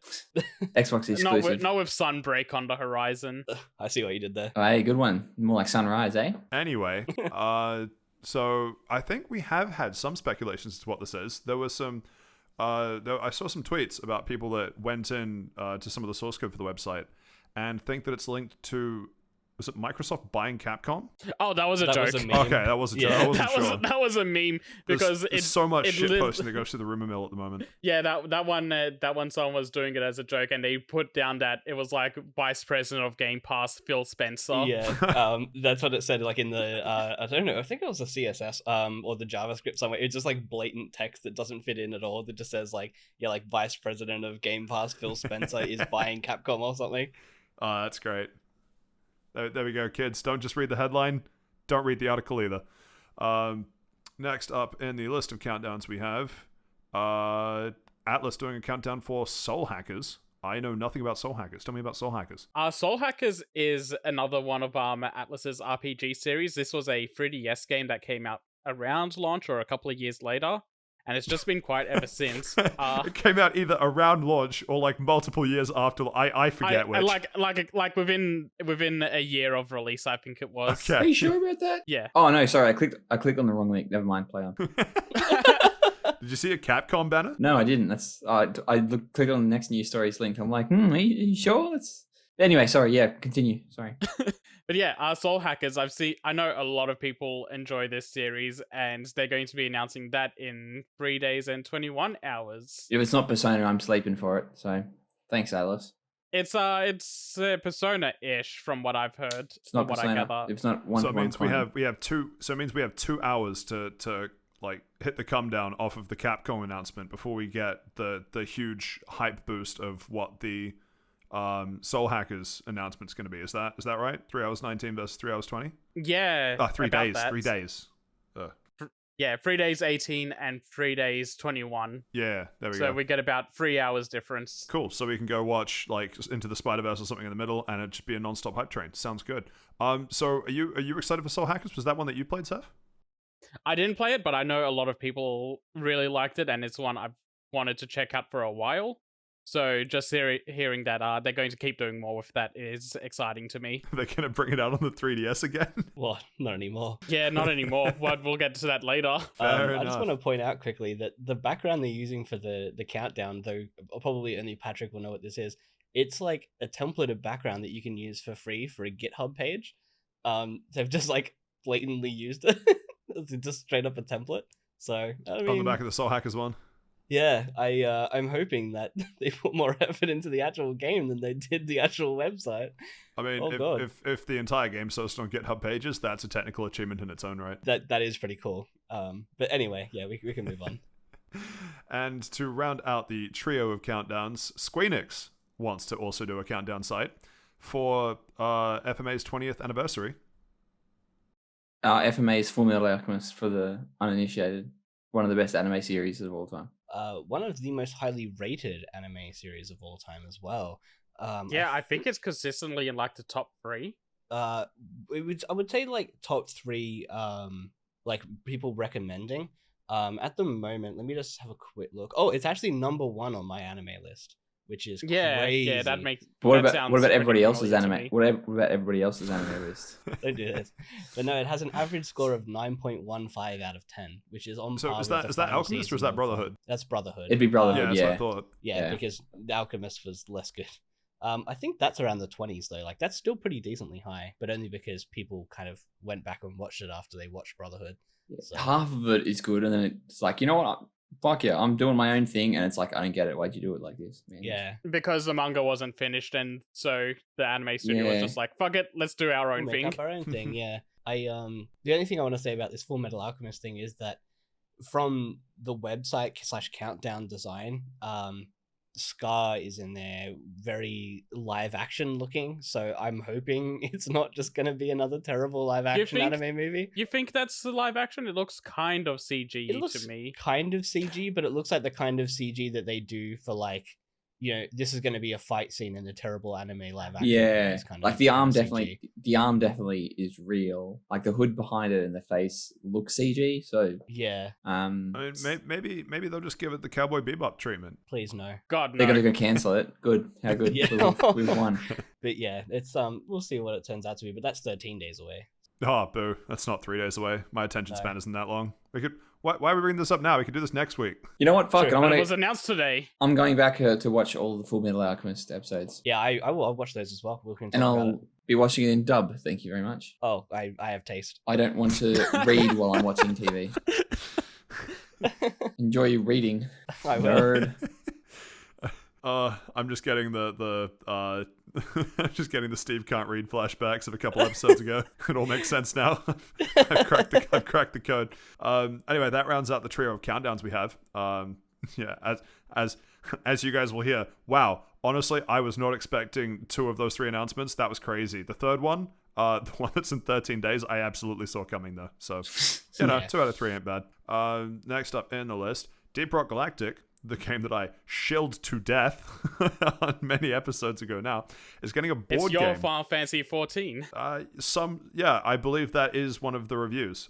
Just on Steam, it's just me saying it's my Final Fantasy 14. No one said that the review was good, but a lot of people found it funny.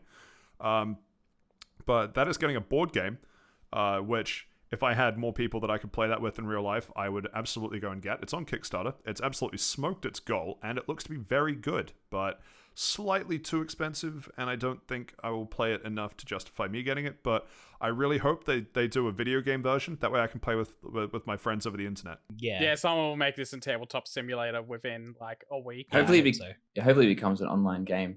You Yeah, can it actually would be- play oh. without the board game aspect. That'd probably I mean, be I'm better. so over turn based. If it was just like just some sort of like first person, that'd be pretty sick. And if you're shooting as well, they should make some sort of genre. If you're in the first person and you're shooting something, that sounds like it'd be really That- good. So you can justify releasing the same game every year. Yeah, I feel like there's a studio that did that. Not anymore. They got bought out by Microsoft. I thought they got bought out by No, Sony. Sony. Yeah, no, it was by Sony. By Sony, Activision. Bungie. Oh, we both had different things in our head. Oh man. Because it's the But- same fucking game. Consider consider the rug pulled. Anyway, to anyone that even has played Deep Rock Galactic, it does look like a really sick game. Even if you guys aren't going to buy it, highly recommend looking at it because they put a lot of work into it and it does look to be a lot of fun. I just wish I had more friends. Anyway, next up on the docket we have. I know. Before we move on, I want to mention. You said it smoked it, but I want to put numbers to this, right? So there's 14 days to go. 14,000 people have backed it, and in Australian dollars, it's 2.8 million out of 316,000. So it's like over nearly 10 times its goal. That's nuts. Something tells me that the New Zealand dollar has absolutely died compared to the Aussie dollar because I'll give you the numbers that I see. The numbers that I see is that 14 days to go, so 2-hour time difference, take it or leave it. 14,000 people, which is probably slightly more than Australians, given that you guys are so short. But numbers wise, we have of the NZ, dollary dues, $339,950, and it's made $3,057,149. Damn. Oh wow, you boys cracked into the 3 millions already. Yeah, no, we're Those 2 hours made a nothing difference. but Warcraft money and Venezuelan V-Bucks for New Zealand. How are people going to paint their figurines now? Yeah.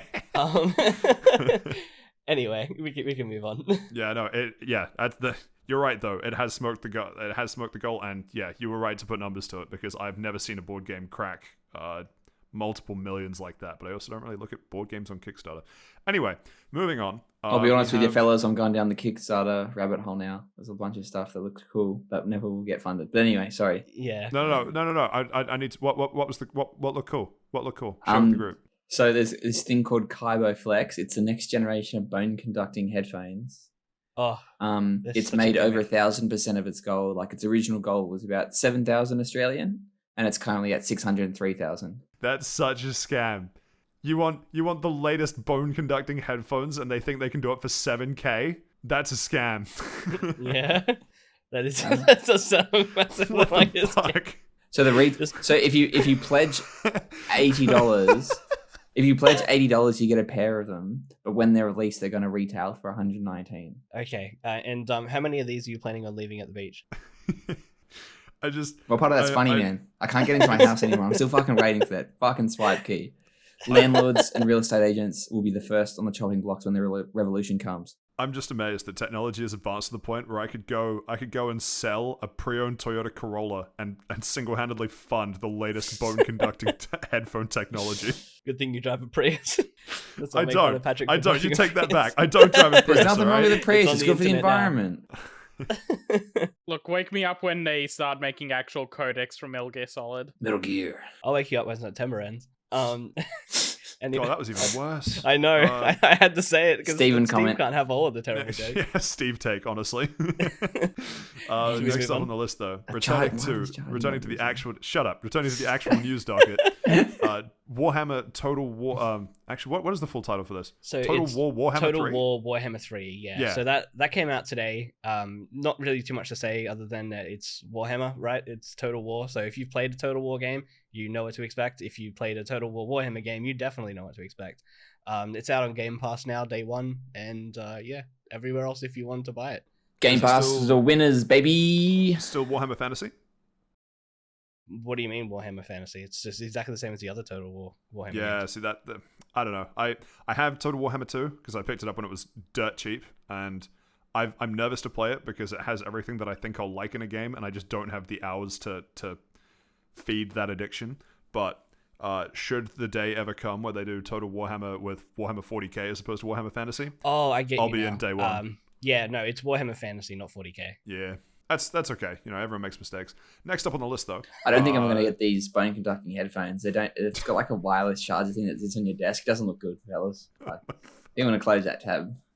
Bone Bros, we lost. It's 7K. I love how for like a solid minute you're like, oh, the boys are going to love this. We've got a hover pen here if you want. Anyway, sorry, no, continue on. I'm going to close Kickstarter. See you later, Kickstarter. YouTube's been serving me ads for the hover pen. I've got no idea why I'd ever want a pen that can float on the desk, but... Do you know how cool that is? That sounds kind of cool. When you're working from home and no one can see you and it's just floating there. That's awesome. Let me just sign this really important document that I have at home rather than on an email Picks like a up pen regular out person. Of the air. No, that's sick. Yeah. Hover pen. Hoverboard when. Actually, I take that back. If Hoverpen would like to sponsor this podcast, let us know. We're open to chat. I don't think they're sponsoring anything since they're asking for money too. Go spend money to make money. I will also take some bone conducting headphones. No, it's all about. Send you the Bose ones. We'll pay them an exposure. However many backers they have, we'll give them an extra couple. And if you want more exposure, I'll 7K. I'll expose myself as well. Money. I'm pretty sure they would sponsor us for you not to do that, Steve. Anyway, next up on the news doc, though. Saif, this was something that you wanted to mention last week, but it slipped out. You got a second chance, last chance redemption here. Tell us what it is. Chocobo GP has cemented itself as a game I will not play because for some reason they thought it was a good idea to put a paid battle pass into the game that runs on a seasonally ticket. And they're locking Cloud as a playable character behind the paid version of the season pass. Does it have rollback netcode at least? I don't think racing games run on rollback actually. Sounds even worse. Can you buy like the old tracks for like $25? Rollback would just I'm sorry, I heard two things there, and I need you guys to repeat it one at a time so I can hear what happened. Mine's a dumb comment. I'll go first. I'll go first. If I get Nintendo Switch Online, do I get Cloud? No. You get Cloud saving, but that's different. Yeah, you get Cloud saving. Yeah, I was going to say the same thing. So I can save Cloud, but I can't play as Cloud. Awesome. But my comment was, can you pay like $25 to get all the old tracks? In waves, going to 2023, asking for a friend. See, this is just making me want to go back to the Mario Kart talk from last week. Oh no, I'm asleep. Which is why I forgot. Which is why I forgot to talk about this last week, because Mario Kart just dominated everything, and that's an actual good game. Which actually sucks, because this game does look pretty fun, and it's got some good ideas, like a 64-player online tournament bracket that you can do. But that's never going to fill up, because I doubt it's going to get that many players. And now this battle pass system is just making it even more dire. Oh well, that's a shame. We'll have to see if your premonition about it is right. Next up on the list, some Destiny news. They have a habit of vaulting content, and it seems like they're vaulting even more content. Someone want to tell us about this one? Yeah, I will. I think I've probably played the most Destiny here. You mean you've played Destiny here? Probably. I played a little bit of Destiny and Destiny 2. I played the not beta of too the first much. one in like 2015. Oh, actually, no, it was in like 2013, I think. Fucking no, it was a while ago. Destiny 2 is Not even definitely a better alpha. game. But yeah, so they're now vaulting the expansion for Forsaken, which actually I don't think is that old, to be honest with you. I don't remember exactly when it came out, but it was pretty recent after the well, it was pretty soon after the main Forsaken game was released. September 2018. 2018, yeah, so it's not that old. It was a really good game, really good expansion for the game, in my opinion. They're now vaulting that content, which means that you can no longer play it should you wish to. So yeah, if you wanted to actually get through that game and dig into the story that did exist at one point, then you have till how long? February 22nd, I think, before it goes down. Yeah, vaulting more content on February 22nd. So you'll have no days by the time this releases, probably. So I hope you did it. So if you want to sell your Destiny discs, do it quick. Because once this content gets vaulted, every physical edition of the game is just a blank disc, might as well be, because none of the content on that disc is actually in the game anymore. It's all been vaulted. Like a blank disc could be more valuable though, because at least you can put something that you can use on it. Yeah, exactly. This is just a disc full of nothing. Yeah, well, physical games are going the way of the dodo, so it's about You time. will own nothing and you will be happy with it. I don't think it's fair to say that someone that bought the game on disc though is it should have a disc that's worthless. What? They're all worthless once they stop like supporting them, though. Look at like the Game Boy packs. Like the batteries die in them, you lose your save files. They're useless. Like everything's built with an expiry date. You can replace the battery packs in Game Boy games, and Just emulate Game Boy games. Okay, and when This the is hardware just- dies, like they're all worthless. They're a form of media. They're entertainment. They don't have any value apart from what you put on them, and that can Right, exist Josh in a digital take. format. Well, it really is, because literally everyone I see that has seen this news has absolutely hated it. I think it's a good thing, because I've played just so many MMOs where, like Final Fantasy, it'll take months for you to catch up to people, and it's just that's a grind, and people don't want to do that. So if you want to actually have your game maintain and be fresh, for the most part, you need an influx of new players to replace the ones leaving. And if they're going through years and years of content and potentially never getting to where all of the actual content is at the end of the game, then they're not going to enjoy it. So That's if this fine, was a but that different doesn't game, like not an MMO, I get I would be annoyed.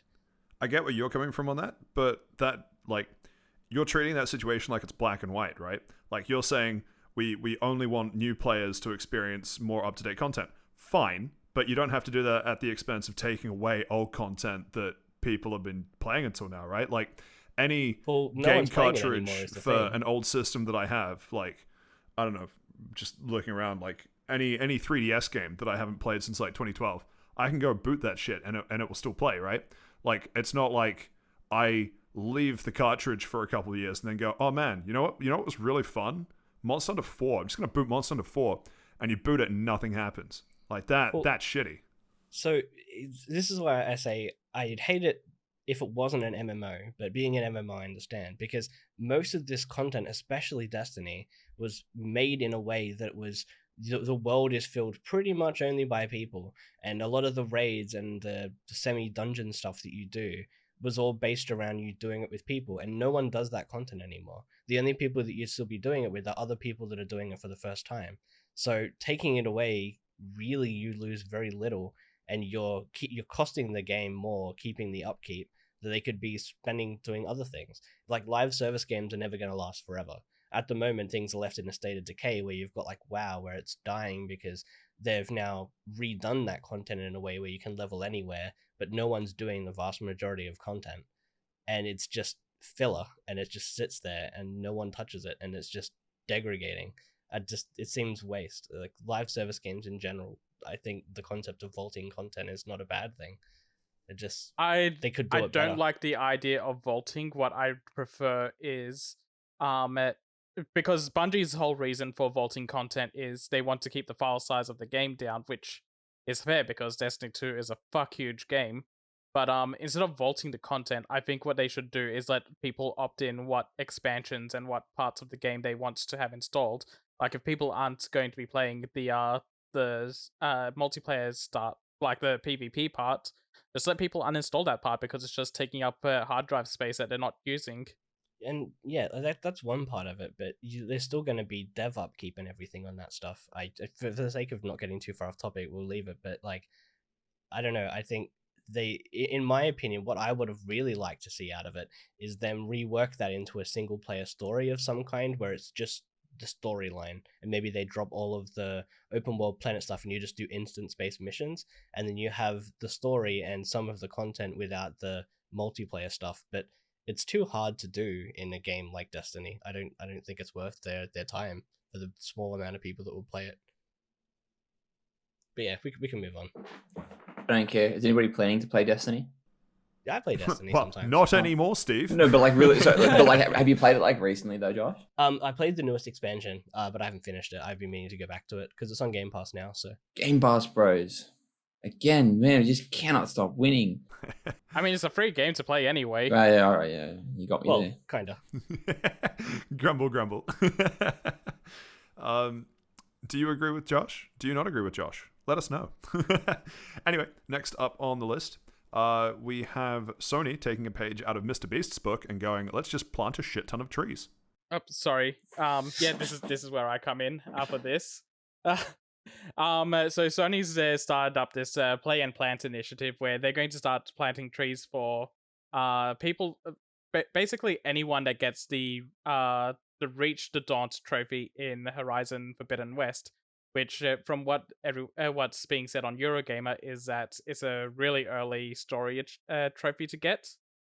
The area that they're wanting to plant the trees has an estimate of 288,000 trees that need to be completed for the reforestation project. And Horizon's a multi-million seller, so I can see them getting that number pretty easily. But I just wanted to throw this in because I think it's pretty cool that they're doing this whole initiative in the first place. I think it's cool. I do think it's cool, but it still has the offloading responsibility to the consumer. It does, yeah. Which is it's never really still good a look. little greasy. It's like I don't know. Well, it's been a while since I've flown everywhere because thank you, Omicron. But the national carrier, Air New Zealand, whenever you book a ticket, it's like, oh, you paid, I don't know, $100 to fly between two major cities or something. Do you want to pay an extra $2 and we'll plant a tree to offset your carbon emissions? And it's like, okay, like post-COVID era, fine. You guys took a hit in revenue, whatever. But pre-COVID era, you guys were doing pretty well. Is it really too much that you just put the prices up by an extra $2 and then plant the tree yourself? Like, why? You know what I mean? It's like you're given this false choice of like, oh, I guess you hate the environment because you're not planting a tree. It's like, you make so many millions of dollars. Could you not just like plant a few trees for free? Like, what the fuck? Where's the option for the digital ticket to save the trees? They could 100% just do this anyway and like just take the hit and do those 288,000 trees for the project. But it's just it's basically a publicity stunt. Oh, it absolutely is. Like it's a nice touch. Like I'm glad they're doing it rather than not doing it. It's just still kind of one of those kind of greasy gray area moves of some people look at it and they're like, oh, that's nice, and then you look at it a bit more and you're like, but why didn't you just do it? Yeah. Yeah, no, this probably still costs them a lot less than what it will cost them to do any other marketing for the game. So yeah, true. Yeah, and it's all based on people buying the game anyway and getting the trophies, which means it's all coming out of revenue for the game most likely. Yeah. Yeah, it was a budgeted thing for sure. Yeah. Anyway, next up on the list, Fortnite. They've only gone and done it this time. They done it, and stuck Tom Holland in a second time. Absolute mad lads. So when we first saw this article pop up, I made a joke of they put him in there again, not realizing that they did in fact put Tom Holland in there when they did the Spider-Man skins. That's him. Yeah, that's him. So he's in there twice. He's doubled up. Yeah, so now they're doing a Uncharted crossover with Fortnite, and So the Uncharted play movie.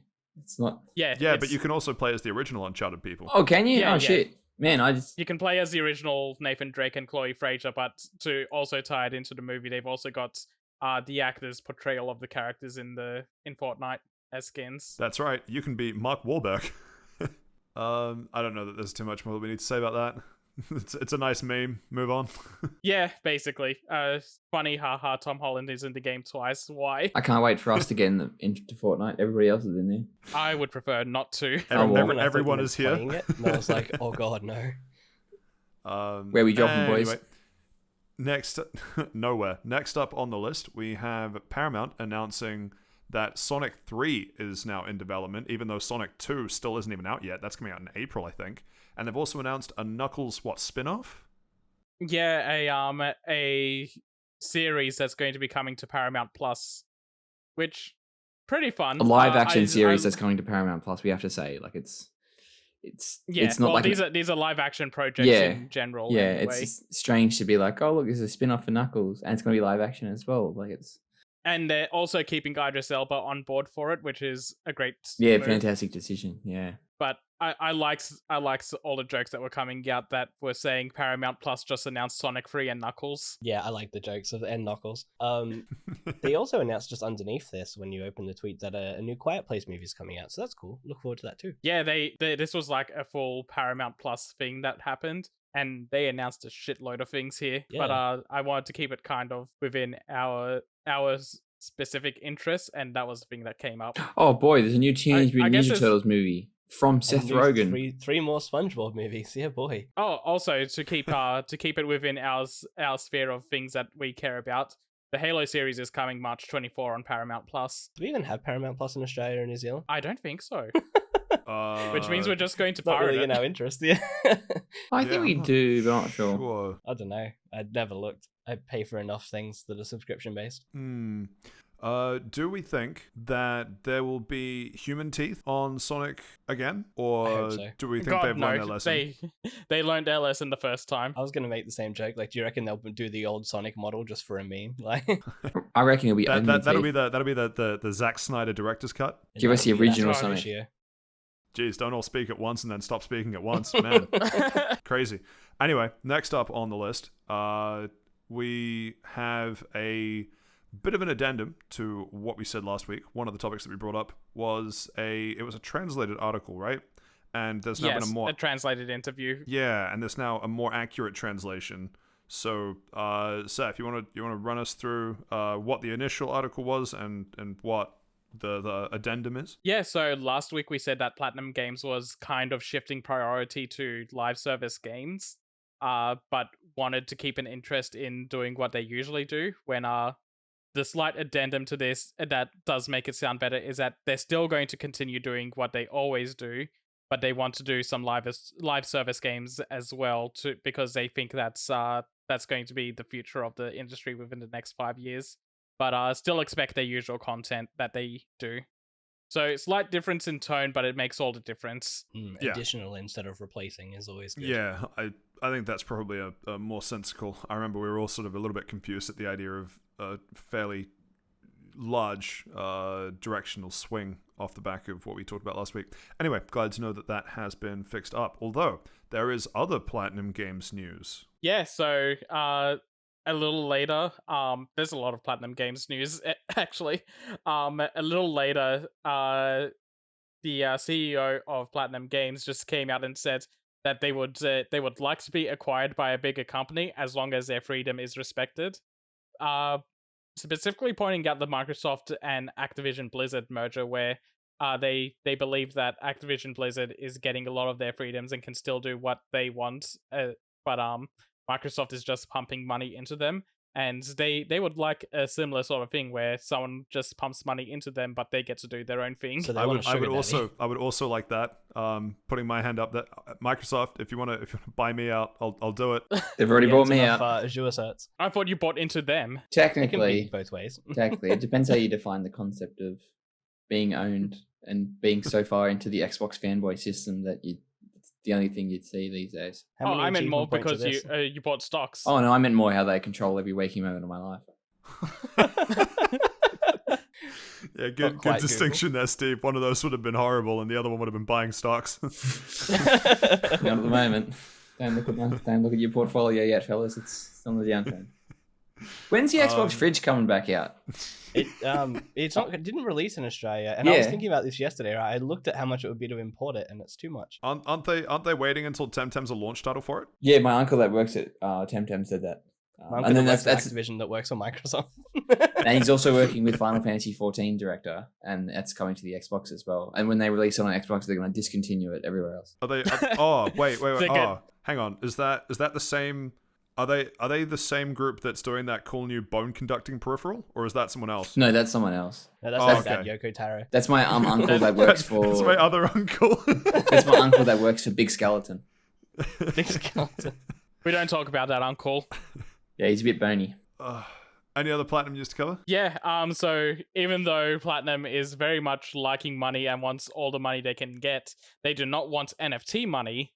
They just Eurogamer put out another article for them where they said that they don't think that NFTs have any positive impact on creators or the users in any sense. True. But they also put in a little addendum that they said that if it smells like money, Konami's going to be in there in a heartbeat, which Also true. big call out, but I appreciate it. Do you imagine just like walking up to a game studio and being like, "I'll give you a picture of an ape. Give me 50% of your company." So you know how tokens are usually fungible, right? These tokens are non-fungible. I think that's the second time you said that in this podcast. I don't think we were recording when I said it. So there are these things I called don't know, and at this cryptocurrencies, point, I'm right? too scared to check. I'll have to check, and that'll destroy me if it's in there. Did Steve already say this? Let us know. And the last bit of Platinum news that I wanted to touch on is that Babylon's Fall, the game that everyone is dogpiling on and saying that is shit. They've heard that people don't like the game, so they're doing a free demo on the PlayStation consoles around the same time that Elden Ring comes out. Oh, that'll go swimmingly. Yeah, it's going to be coming to PC as well. They're going to do a Steam demo, but that's going to be around the end of March. Is And they're Babylon's... saying, Sorry, you finish. yeah, the demo is going to just be about the beginnings of the game, so maybe the first few hours. Was it Babylon's Fall, the like last bastion of humanity in the settlement that we saw a tech demo for a couple weeks ago? Or months ago? I'm not Or sure. am I thinking of something else? The one that we talked about how it was weird that the protagonist just like drops F-bombs. And it was a lot of running. Oh, that was Forspoken, the Oh. other Square Enix game. Yes, okay. No, it sounded like just remembering what that game was, it sounded like it could be called Babylon's Fall. I wasn't sure. Yeah, it could have been. Like just the way that game looks, I could get that vibe from that Yeah. game. Anyway, anything more on Platinum Games? No, that's it. Platinum Games had a busy week of wanting money, but not too much money. Wanting to be showered in non-NFT money. I think we've all been there. Next up in the docket, we have Nintendo finally announcing what we all sort of suspected, the beginning stages of sunsetting the Wii U and 3DS, starting with the eShops. But Pokebank is going free. A little bit of good news mixed in there. Who wants to talk about this? I guess I will. Why not? So obviously, like I was saying, everything lives to die. Things get sunsetted. Very nihilistic. No. So the Wii U and 3DS shop, they've been slowly becoming less and less, I guess, functional over the years. I think at the moment you can only pay with a Nintendo voucher or a credit card, and they're taking the ability It's away. only the Nintendo voucher. I went to go put money on Pokemon Bank the other day, and thank God I didn't. But yeah, it's you can only add funds through voucher codes. Interesting, because as unless of that must have as been a of recent change. May, Yeah, no. So it says even in this article, as of May 2022, you can't use credit cards anymore. And I used a credit card late last year. Yeah, same. So- That's what I was going to say, is that you can't use credit cards on the eShop on the console, but you can use... Yeah, you can charge cards. it on the PC and then Yeah, buy it exactly. on the console. Yep. Yeah. That's where I went wrong because I was doing it on the 3DS itself. Yeah, you can't do Like that an idiot. anymore. We've all been there, Yeah. it's fine. Like, how dare you assume that you could buy something on the one system that you're trying to buy it on? Yeah, so as of May 23rd, they're taking away the ability for the credit cards, and you can use the vouchers up until August 29. If you already have a voucher for the funds for the game, you can use those or the downloadable codes up until the end of March 2023. So the free to play stuff that you can download, or what they called free to play stuff to download, like the Netflix, Pokebank, all that kind of stuff. If you don't download those, I think it's March as well.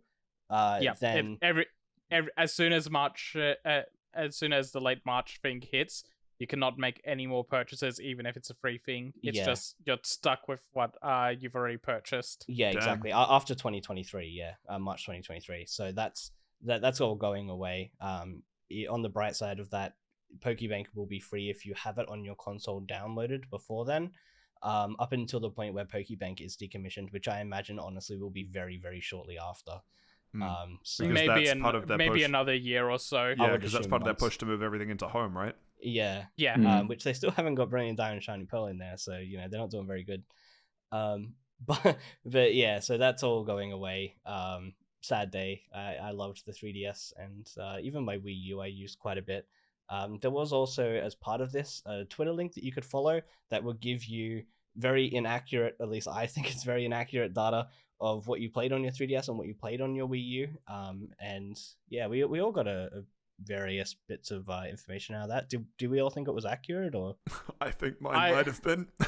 really? I kept seeing people say that theirs were inaccurate, so I didn't bother. I know that mine's true for 2 out of 3, so I imagine it's probably true for 3 out of 3. Yeah, I think mine is true to an extent. I get the feeling that when I first got my 3DS, I didn't have it linked up to anything, so I might be missing some of that early stuff. I But suppose that could have been a part of it as well. I think I changed my email address in my Nintendo account about halfway through to my new one, so that could have affected it too. oh yeah. Yeah. Well, my top 3 I games got- are all Pokemon games, so I'm not really surprised, to be honest. Oh yeah, which ones? Y, Omega Ruby, and Ultra Sun. Anyone else Well, want to share? I had Omega Ruby, New Leaf, Animal Crossing, and what was the other one? Pokemon X, I think, as well. Seth? I didn't do it. Boo! Everyone, boo, Seth, boo. What were yours, Patrick? They were shocking. Anyway, You wanna give us let's the move hours on. with the title. It's not even P-Cross. It's not even the good one. I mean, yeah, P-Cross was good, but it turns out when you play a casual game over the course of many years, turns out the hours just stack up. So, according to Memories, which I think is accurate, I've played 782 hours of Pokemon Shuffle. Fucking hell. I It's don't know insane. how. I did jump into that game when I was on 3DS, and when it came out to phones, I jumped into it, and I jumped out, then I got back into it, started 2020. It's a pretty fun game. It is very fun, but like It is. towards the end of it, it's like, okay, it obviously wants me to pay money. I'm not paying money anymore. Yeah, and Yeah, that's I would definitely rather have where it just started paid like $5 stopping. or $6, like what P-Cross was, and just have the game. Yeah. And then second and third, Monster Hunter 4U, which is definitely accurate with a playtime of 600 odd hours, and then Alpha Sapphire with a playtime of 600 odd hours. Are they So- are they all physical carts for you guys except for Shuffle? Yeah. Because all of mine, the download games that I have aren't in the list at all of the games that I played, including Oh, like the interesting. hundreds and Interesting. hundreds of hours of like Pokemon I did to get my my decks up. The only game that actually showed up in there that I have a digital copy of was the free games. It wasn't anything that I actually purchased. Even like Fate and stuff didn't show up in there. Not Fate. Fire Emblem didn't show up in there, and I was like, okay, sure. So if people are thinking it's wrong, write in to tell us what you think, because I think it didn't count my digital games. I played 782 hours of Shuffle. Do I need help? Let me know. Well, You do. that's a digital game, so it must have Yeah, recorded well, that. I had the free ones as well. Like on the Wii U, it told me, because I buy like everything digital. It told me my most played thing was Netflix, which I'd never used, and it said like 40 hours. And then the physical game I had that I got with the Wii were Mario Kart 8, which is still a current game, and Smash Brothers, which were the only 2 physical games I had for the Wii U. So I don't know how to tell you this. I think a flatmate's been stealing Netflix via your Wii U. It could have been my family or something, but yeah, maybe. Anyway, and finally on the docket for this week, we might have been sad about Nintendo, but boy, can we be happy about Walt Disney moving into housing. Because they don't. Walt Disney's getting the last laugh in his grave. Epcot is finally happening. I thought this was a shitpost. I really did. Yeah, I wanted it to be a shitpost. It would have been such a good shitpost too. But So no, apparently it's real. We've got to live with Disneyland. Yeah. We've got a link to a YouTube article here, right? But I want to point out an article that I saw from The Verge, and they wrote the title. First of all, explain what it is, Josh. Explain what this is. I want to do the title first because the title. Do the title, but we is should funny. probably tell people what this is. We will. So the article from The Verge is titled "Disney is developing planned communities for fans who never want to leave its clutches." Then underneath as a subheading, "Live, breathe in brackets and die?" Disney. Excellent headline. All right, and that pretty much sums up what it is. Yeah. Yeah, I do not know how to feel about this. There are so many bad things that come to mind with this sort of idea. So Disneyland There was a reason this didn't take off when Walt was trying back in the 60s, 70s. I love how you just called him Walt like he was an old friend. My Uncle Walt. Well, I can't call him Disney. Mr. Call Disney. him anti-Semitic. Hey-o. Just don't call him late for dinner. Oh, there it is. But no, Disney has decided that in the midst of what is probably one of the most expensive periods ever in history to live, that you can somehow pay even more and live in your own little slice of Disneyland, which, that just reads like a Black Mirror title, don't it? Yeah, genuinely they're sounds making horrifying. communities. They even have segregated communities planned for 55 and over people, so they don't have to deal with all the kids on Does their sound lawns. like Disney. Christ. We've come full circle, boys. You're finally awake. It's 1952. Yeah, pretty much. What color do you want your picket fence? White or white? Sorry, neighbors. I meant neighbors. White or white? So the funny thing is so to me this was funny, but when they were talking about the old people having their own segregated community, on screen they were showing a black couple walking through the streets. That goes against everything Walt Disney stood for. I mean, I'm just making the connection of they showed black people and were saying we're going to segregate these people. Oh god. Yeah, that's me reading too deeply into visual metaphors. They're probably like, oh look, like there will be people that aren't cookie cutter white going to this place, but it didn't match up with what they were going for. No, we're how segregating these people. You know how every so often an idea comes along that's so unfathomably distasteful that you wonder, man, it's crazy that got approval. This? This is that, yeah. This? I don't understand what's going through their heads other than money. But money? It almost sounds like there was some Imagineer at Disney that saw that shit post for Cryptoland and was like, let's do that. Let's do that, but without the pedophiles. Oh wait, no, we're Disney. The thing is, Disney and Apple are kind of in the same bracket of they're not a corporation anymore. They're basically a religion. People live Disney now, and people make plans to go to Disneyland or Disney World or wherever. They make it a yearly tradition. This is just taking advantage of those people even more. It just sounds like those Samsung factories where they put nets on the windows for the people throwing themselves out of it. It sounds horrible. I don't understand it. I get people really like Disney, but imagine living and breathing Disney every day. Imagine getting in your car and fucking Minnie Mouse is sitting beside you and you turn on the radio and it's nothing but Disney's top 10 songs.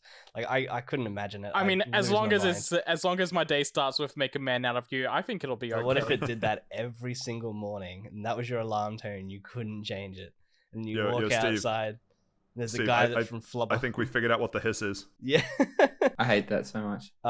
Also, it's in Coachella Valley, so like, yeah, Coachella Queen, yeah, slay. Yes. Yes. Yeah, the only positive I can think of this is that this basically becomes a quarantine zone for Disney adults. I hope that they're not allowed communication with the outside world, because the world would get a better place. Yeah, just keep all the Disney adults here and let everyone else live. Yeah. I also want to point out that Disney is offering, quote, clear turquoise waters powered by the Crystal Lagoons technology. What? I don't know what that means. There's so many I'm buzzwords in scared that to know. sentence. It's apparently It's powered by the adrenal glands of orphans. And amenities will include shopping, dining, and entertainment. The beachfront hotel and clubhouse will host Disney programming, entertainment, and Disney activities throughout the year. Members of the public will be able to 40-year-old rocking into Mickey Mouse's clubhouse. God, that is the saddest sight I could think of. No, But he's got the mouse ears and he's super excited. no. The real I saddest thing. wanted to be a 48-year-old single dad taking his kid there, and he's just depressed the entire time. just an imaginary kid. The real saddest thing that probably exists in this, there will be a segregation for Weebos in the Kingdom Hearts neighborhood. Steph's in. All of a sudden, he's he's gone. He's he's disconnected. He's on the flight. What? Sort of. As long as my key to get into my house is a keyblade. That'd be kind of cool, actually. So I dropped my 2-foot key. At least when I drop it on the beach, I'll know where it is. What if everyone else has the same key though? Because it's all the same pattern. Or you can open anyone's house because it's the keyblade. It's all the same one. It's also really easy to pick because it's a 2-foot fucking door. Yeah. Yeah. No, I think the saddest part about this whole thing is that so they wrote in this article as well, so I don't know if this was in the video because I refused to watch that horror show.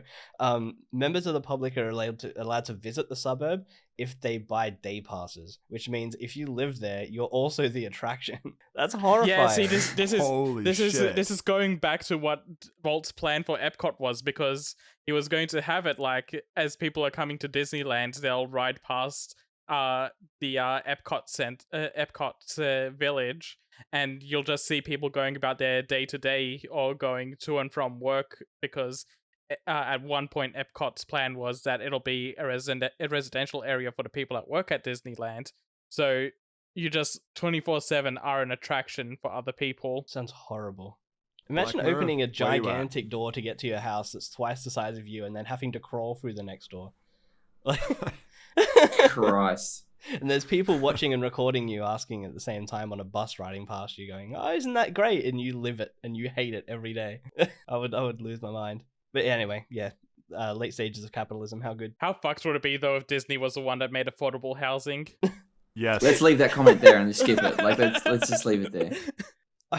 I also want to point out one last thing in this article. Actually, they pointed out that Disneyland in Florida suffers from all types of mundane and non-magical problems like leak and mold. And then in brackets, Disney itself is not responsible for the maintenance, because they're talking about like the Epcot stuff, which is I don't know how they're gonna do that. That just sounds horrible.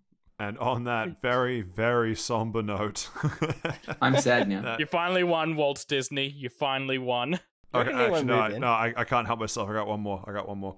Do you think once they, because they want to do more of these, right? They're starting with the first one in Coachella Valley, but they're eventually going to do more. Do you think that once they have a few of these up and running, they'll have to move the frozen head of Walt Disney around to ward off the evil curses at each place? Yes. Okay, that's right. That's But me Walt done. Disney is the evil curse.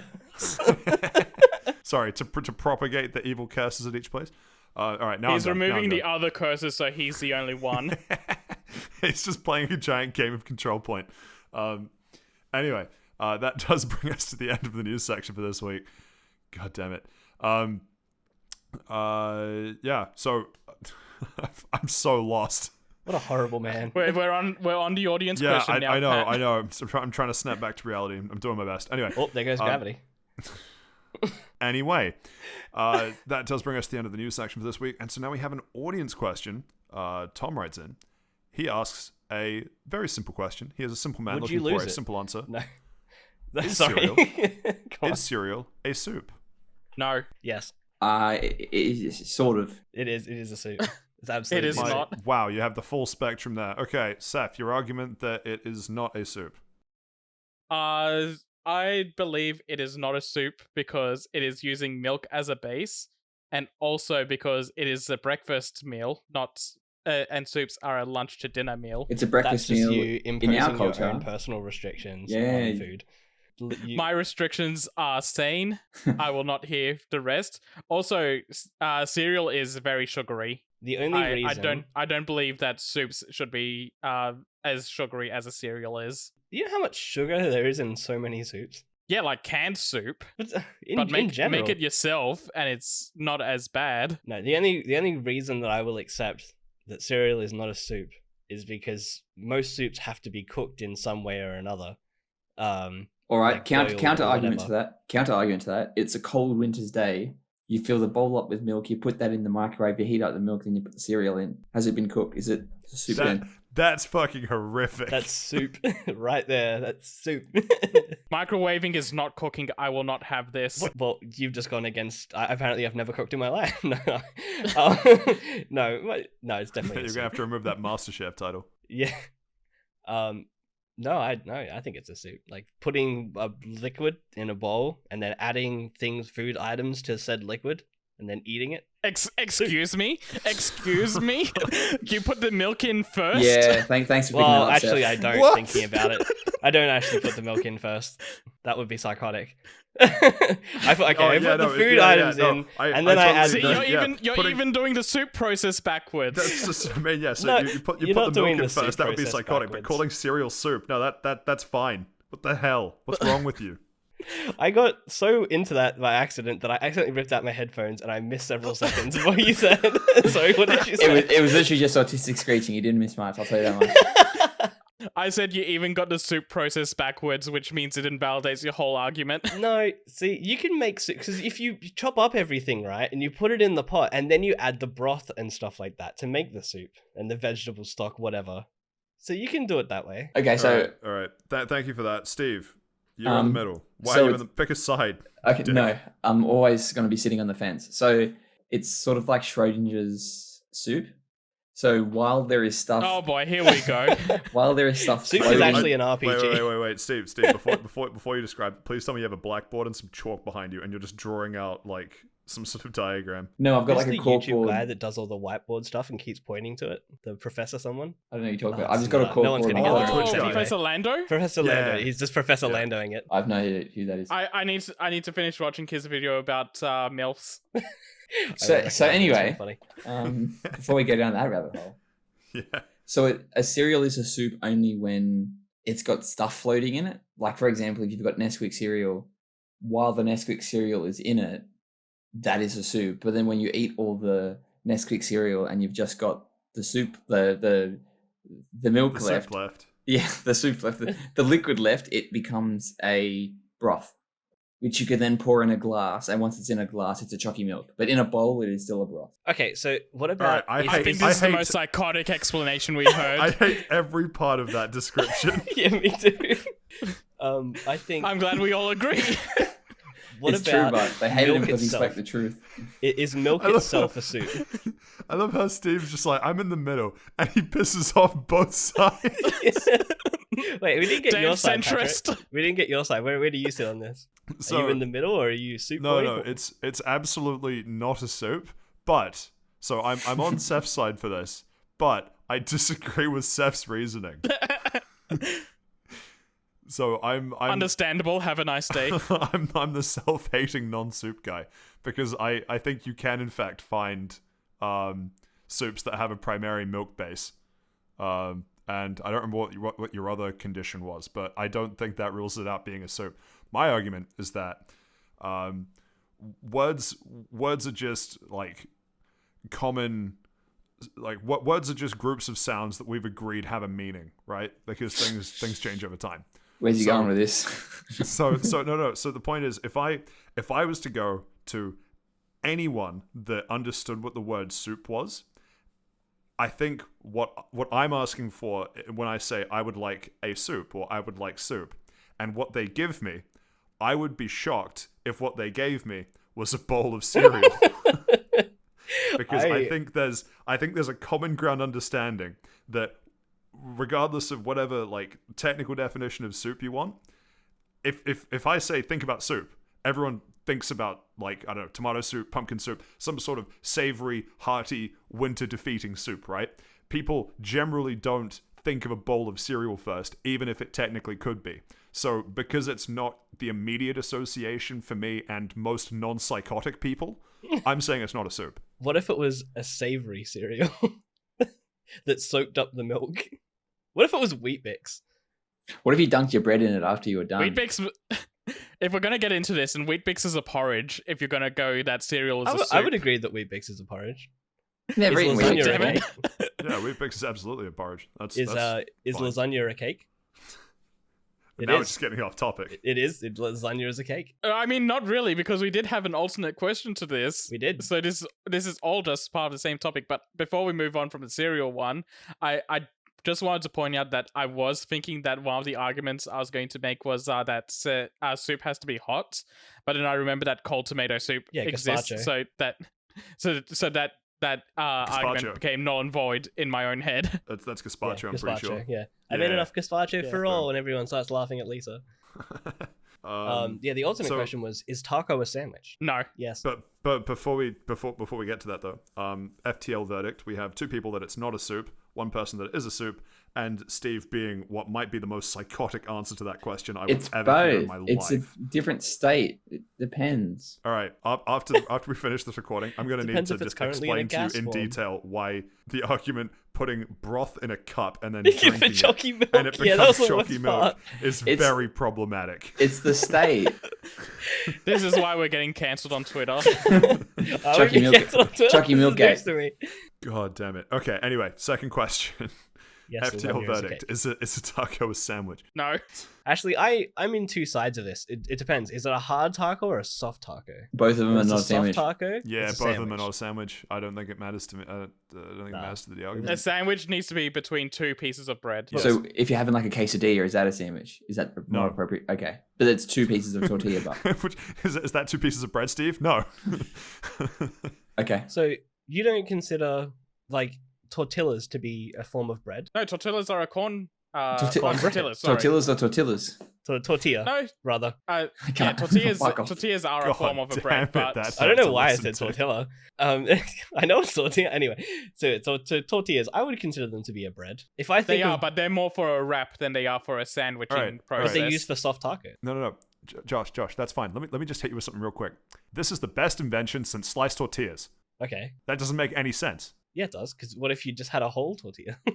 A loaf of tortilla. Yeah, exactly. And Josh, Just I'm gonna less. say, I'm gonna tell you that your argument is going closer towards is a taco a hot dog rather than Well, a sandwich. A taco is a hot dog. I will agree. Josh, you're one step away from broth as chalky milk boy over But- there, all right? a Step hot back from dog the is ledge. also a sandwich. I didn't understand this question because it's like, no, a taco is 100% different from a sandwich. I would have accepted this question if we were going to argue, is a burger a sandwich? A burger is a sandwich too, and so is a hot dog. I don't believe they are because they're buns. They're not bread. But what are buns made out of? They're made out of bread. Tortillas.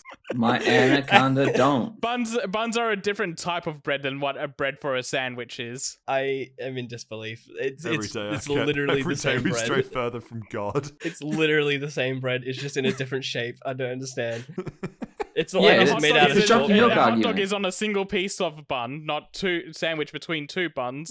Neither do you take a bun, right, and when you make a burger and go, oh, that's good, I'm not going to cut that in half, I'm just going to stick a meat patty between two buns. I said a hot dog, not a burger. But that's the same thing. It's a bun. You know? No, but a hot dog is a piece of meat in like a bun that's not been cut in two. It's one whole bun that is just sitting inside of, which is where I go. This is closer to is a taco a hot dog argument. Seth, for the sake You're of out of my your mind. sanity, if you're making hamburgers from scratch, if you roll it into a cylinder instead of slam it flat as a patty, does No, I do- that mean what you made, a hot dog or a burger? That sounds awful. It does I would sound rather awful. have I would rather have a bowl of meat in spaghetti. Okay, good save. We're on the same page. All So right. what if you put We're a good. bunch of bread in your spaghetti? Like you cut up the bread to make a Then bread-based it's not a broth. sandwich because No, but what if like the Bread there's like broth. so if there's like an outside crust, and that you sort of sandwich it like it's in a pocket of some. Steve, are you trying to Steve. say that you're making this bread into a pizza pocket? I don't know where I was going. Yeah, like if you get two pizzas, Steve, if you get two pizzas, a couple hundred years ago, you had ancestors that fought and died for the ability for you now in 2022. Yeah, and they to were talk idiots about for doing so. Fucking bread broth. All right, let's I reckon they would have done it. That would have been from a bit, shall we? if I tried to. I didn't ask for my ancestors to fight for me. That was their own decision. I They got would a have question fought. for you, Seth, They would have right? fought. Isn't that how World War One started? Some guy was like, "Oh no, chalky milk in a bowl is fart," and the other guys, "No, it's chalky milk when it's in a cup," and that was it. Yeah, Franz Ferdinand said that. Chalky milk in a bowl is what happens when we have Cocoa Pops, which is fantastic. Yeah, which is the It's just leftover like a chocolate That's milkshake, awful. only crunchy. because it's the leftover broth, and if you pour that into a glass, Pat, I'm going to censor that because we're not being sponsored by them. Only crunchy. So It's I also have getting bleeped. Good job. I have a question for you, Seth. Right, if you go down to Bunnings, like very Australian, so bear with me, non-Australians. If you go down to Bunnings and you get a sausage in one slice of bread folded I over, know what he's going to say. is that not a sausage sandwich? Get fucked. It's a No, sausage it's not. sandwich. Yes, it is. No, that's It's different. half That's a a, hamburger. that's a It's- sanger. It's It's different. not a hot. It's sangami It's a- sandwich. No, it doesn't. But Yes, it does. not in that context. No, it does. It's not a hot dog. It's And just. I think some Bunnings also do 2 pieces of bread, so you do get a sandwich The option. fuck is Like- sausage? That'd be the worst sandwich. It'd be like. It'd be like you have 3 bites and it's only bread, and the rest of it is, it's like, oh, it's only Let sausage. let me just put some onions on this bad boy. Oh, it's all falling through. Probably just soaks So up the obviously grease. they cut the That's sausage the in grounds half, onion right? now. They cut the sausage in half, like lengthways, and then Yeah, cut yeah, it like a down the grilled other way, cheese. and then like Grilled it's a sausage. sandwich. Okay. God damn it! All right, I'm this not having conversation's this argument actually getting anymore. toxic. All right. We So if you heard all put the 2 arguments. pizzas on Thanks, top of Tom. each other, does that? Shut the fuck up, Steve. So you're using Looking the forward broth. to your You're next using question the to divide us all. you're using the broth from your cereal, right? And you're putting that on a pizza, and then you put like 2 pieces That of bread sounds on top of awful. that. Please stop. All right, so say you're working at Macca's and you're cleaning the grill, and all the oil's coming off the grill. Do you put that in a cup? Is that chalky milk? We've spent 13 minutes debating this, and I think I've gotten dumber as a result. So we've heard all the arguments. We've already gone through: is cereal a soup? Is God damn it? Is a taco a sandwich? Yes or no? Steph. No. Good. Steve. No. Josh. Yes. Oh, Josh, take.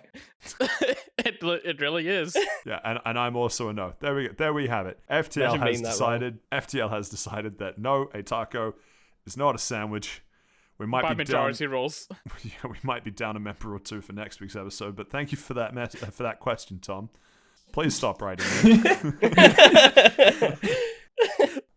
If anyone else would like to write in with a question that doesn't make us want to punch each other, they can do so. We have a mailbag. It is fasttravellounge@gmail.com. We are also on Twitter at fasttravellounge -1 of the L's. And on Facebook at Fast Travel Lounge as well. That does bring us to the end of episode 12.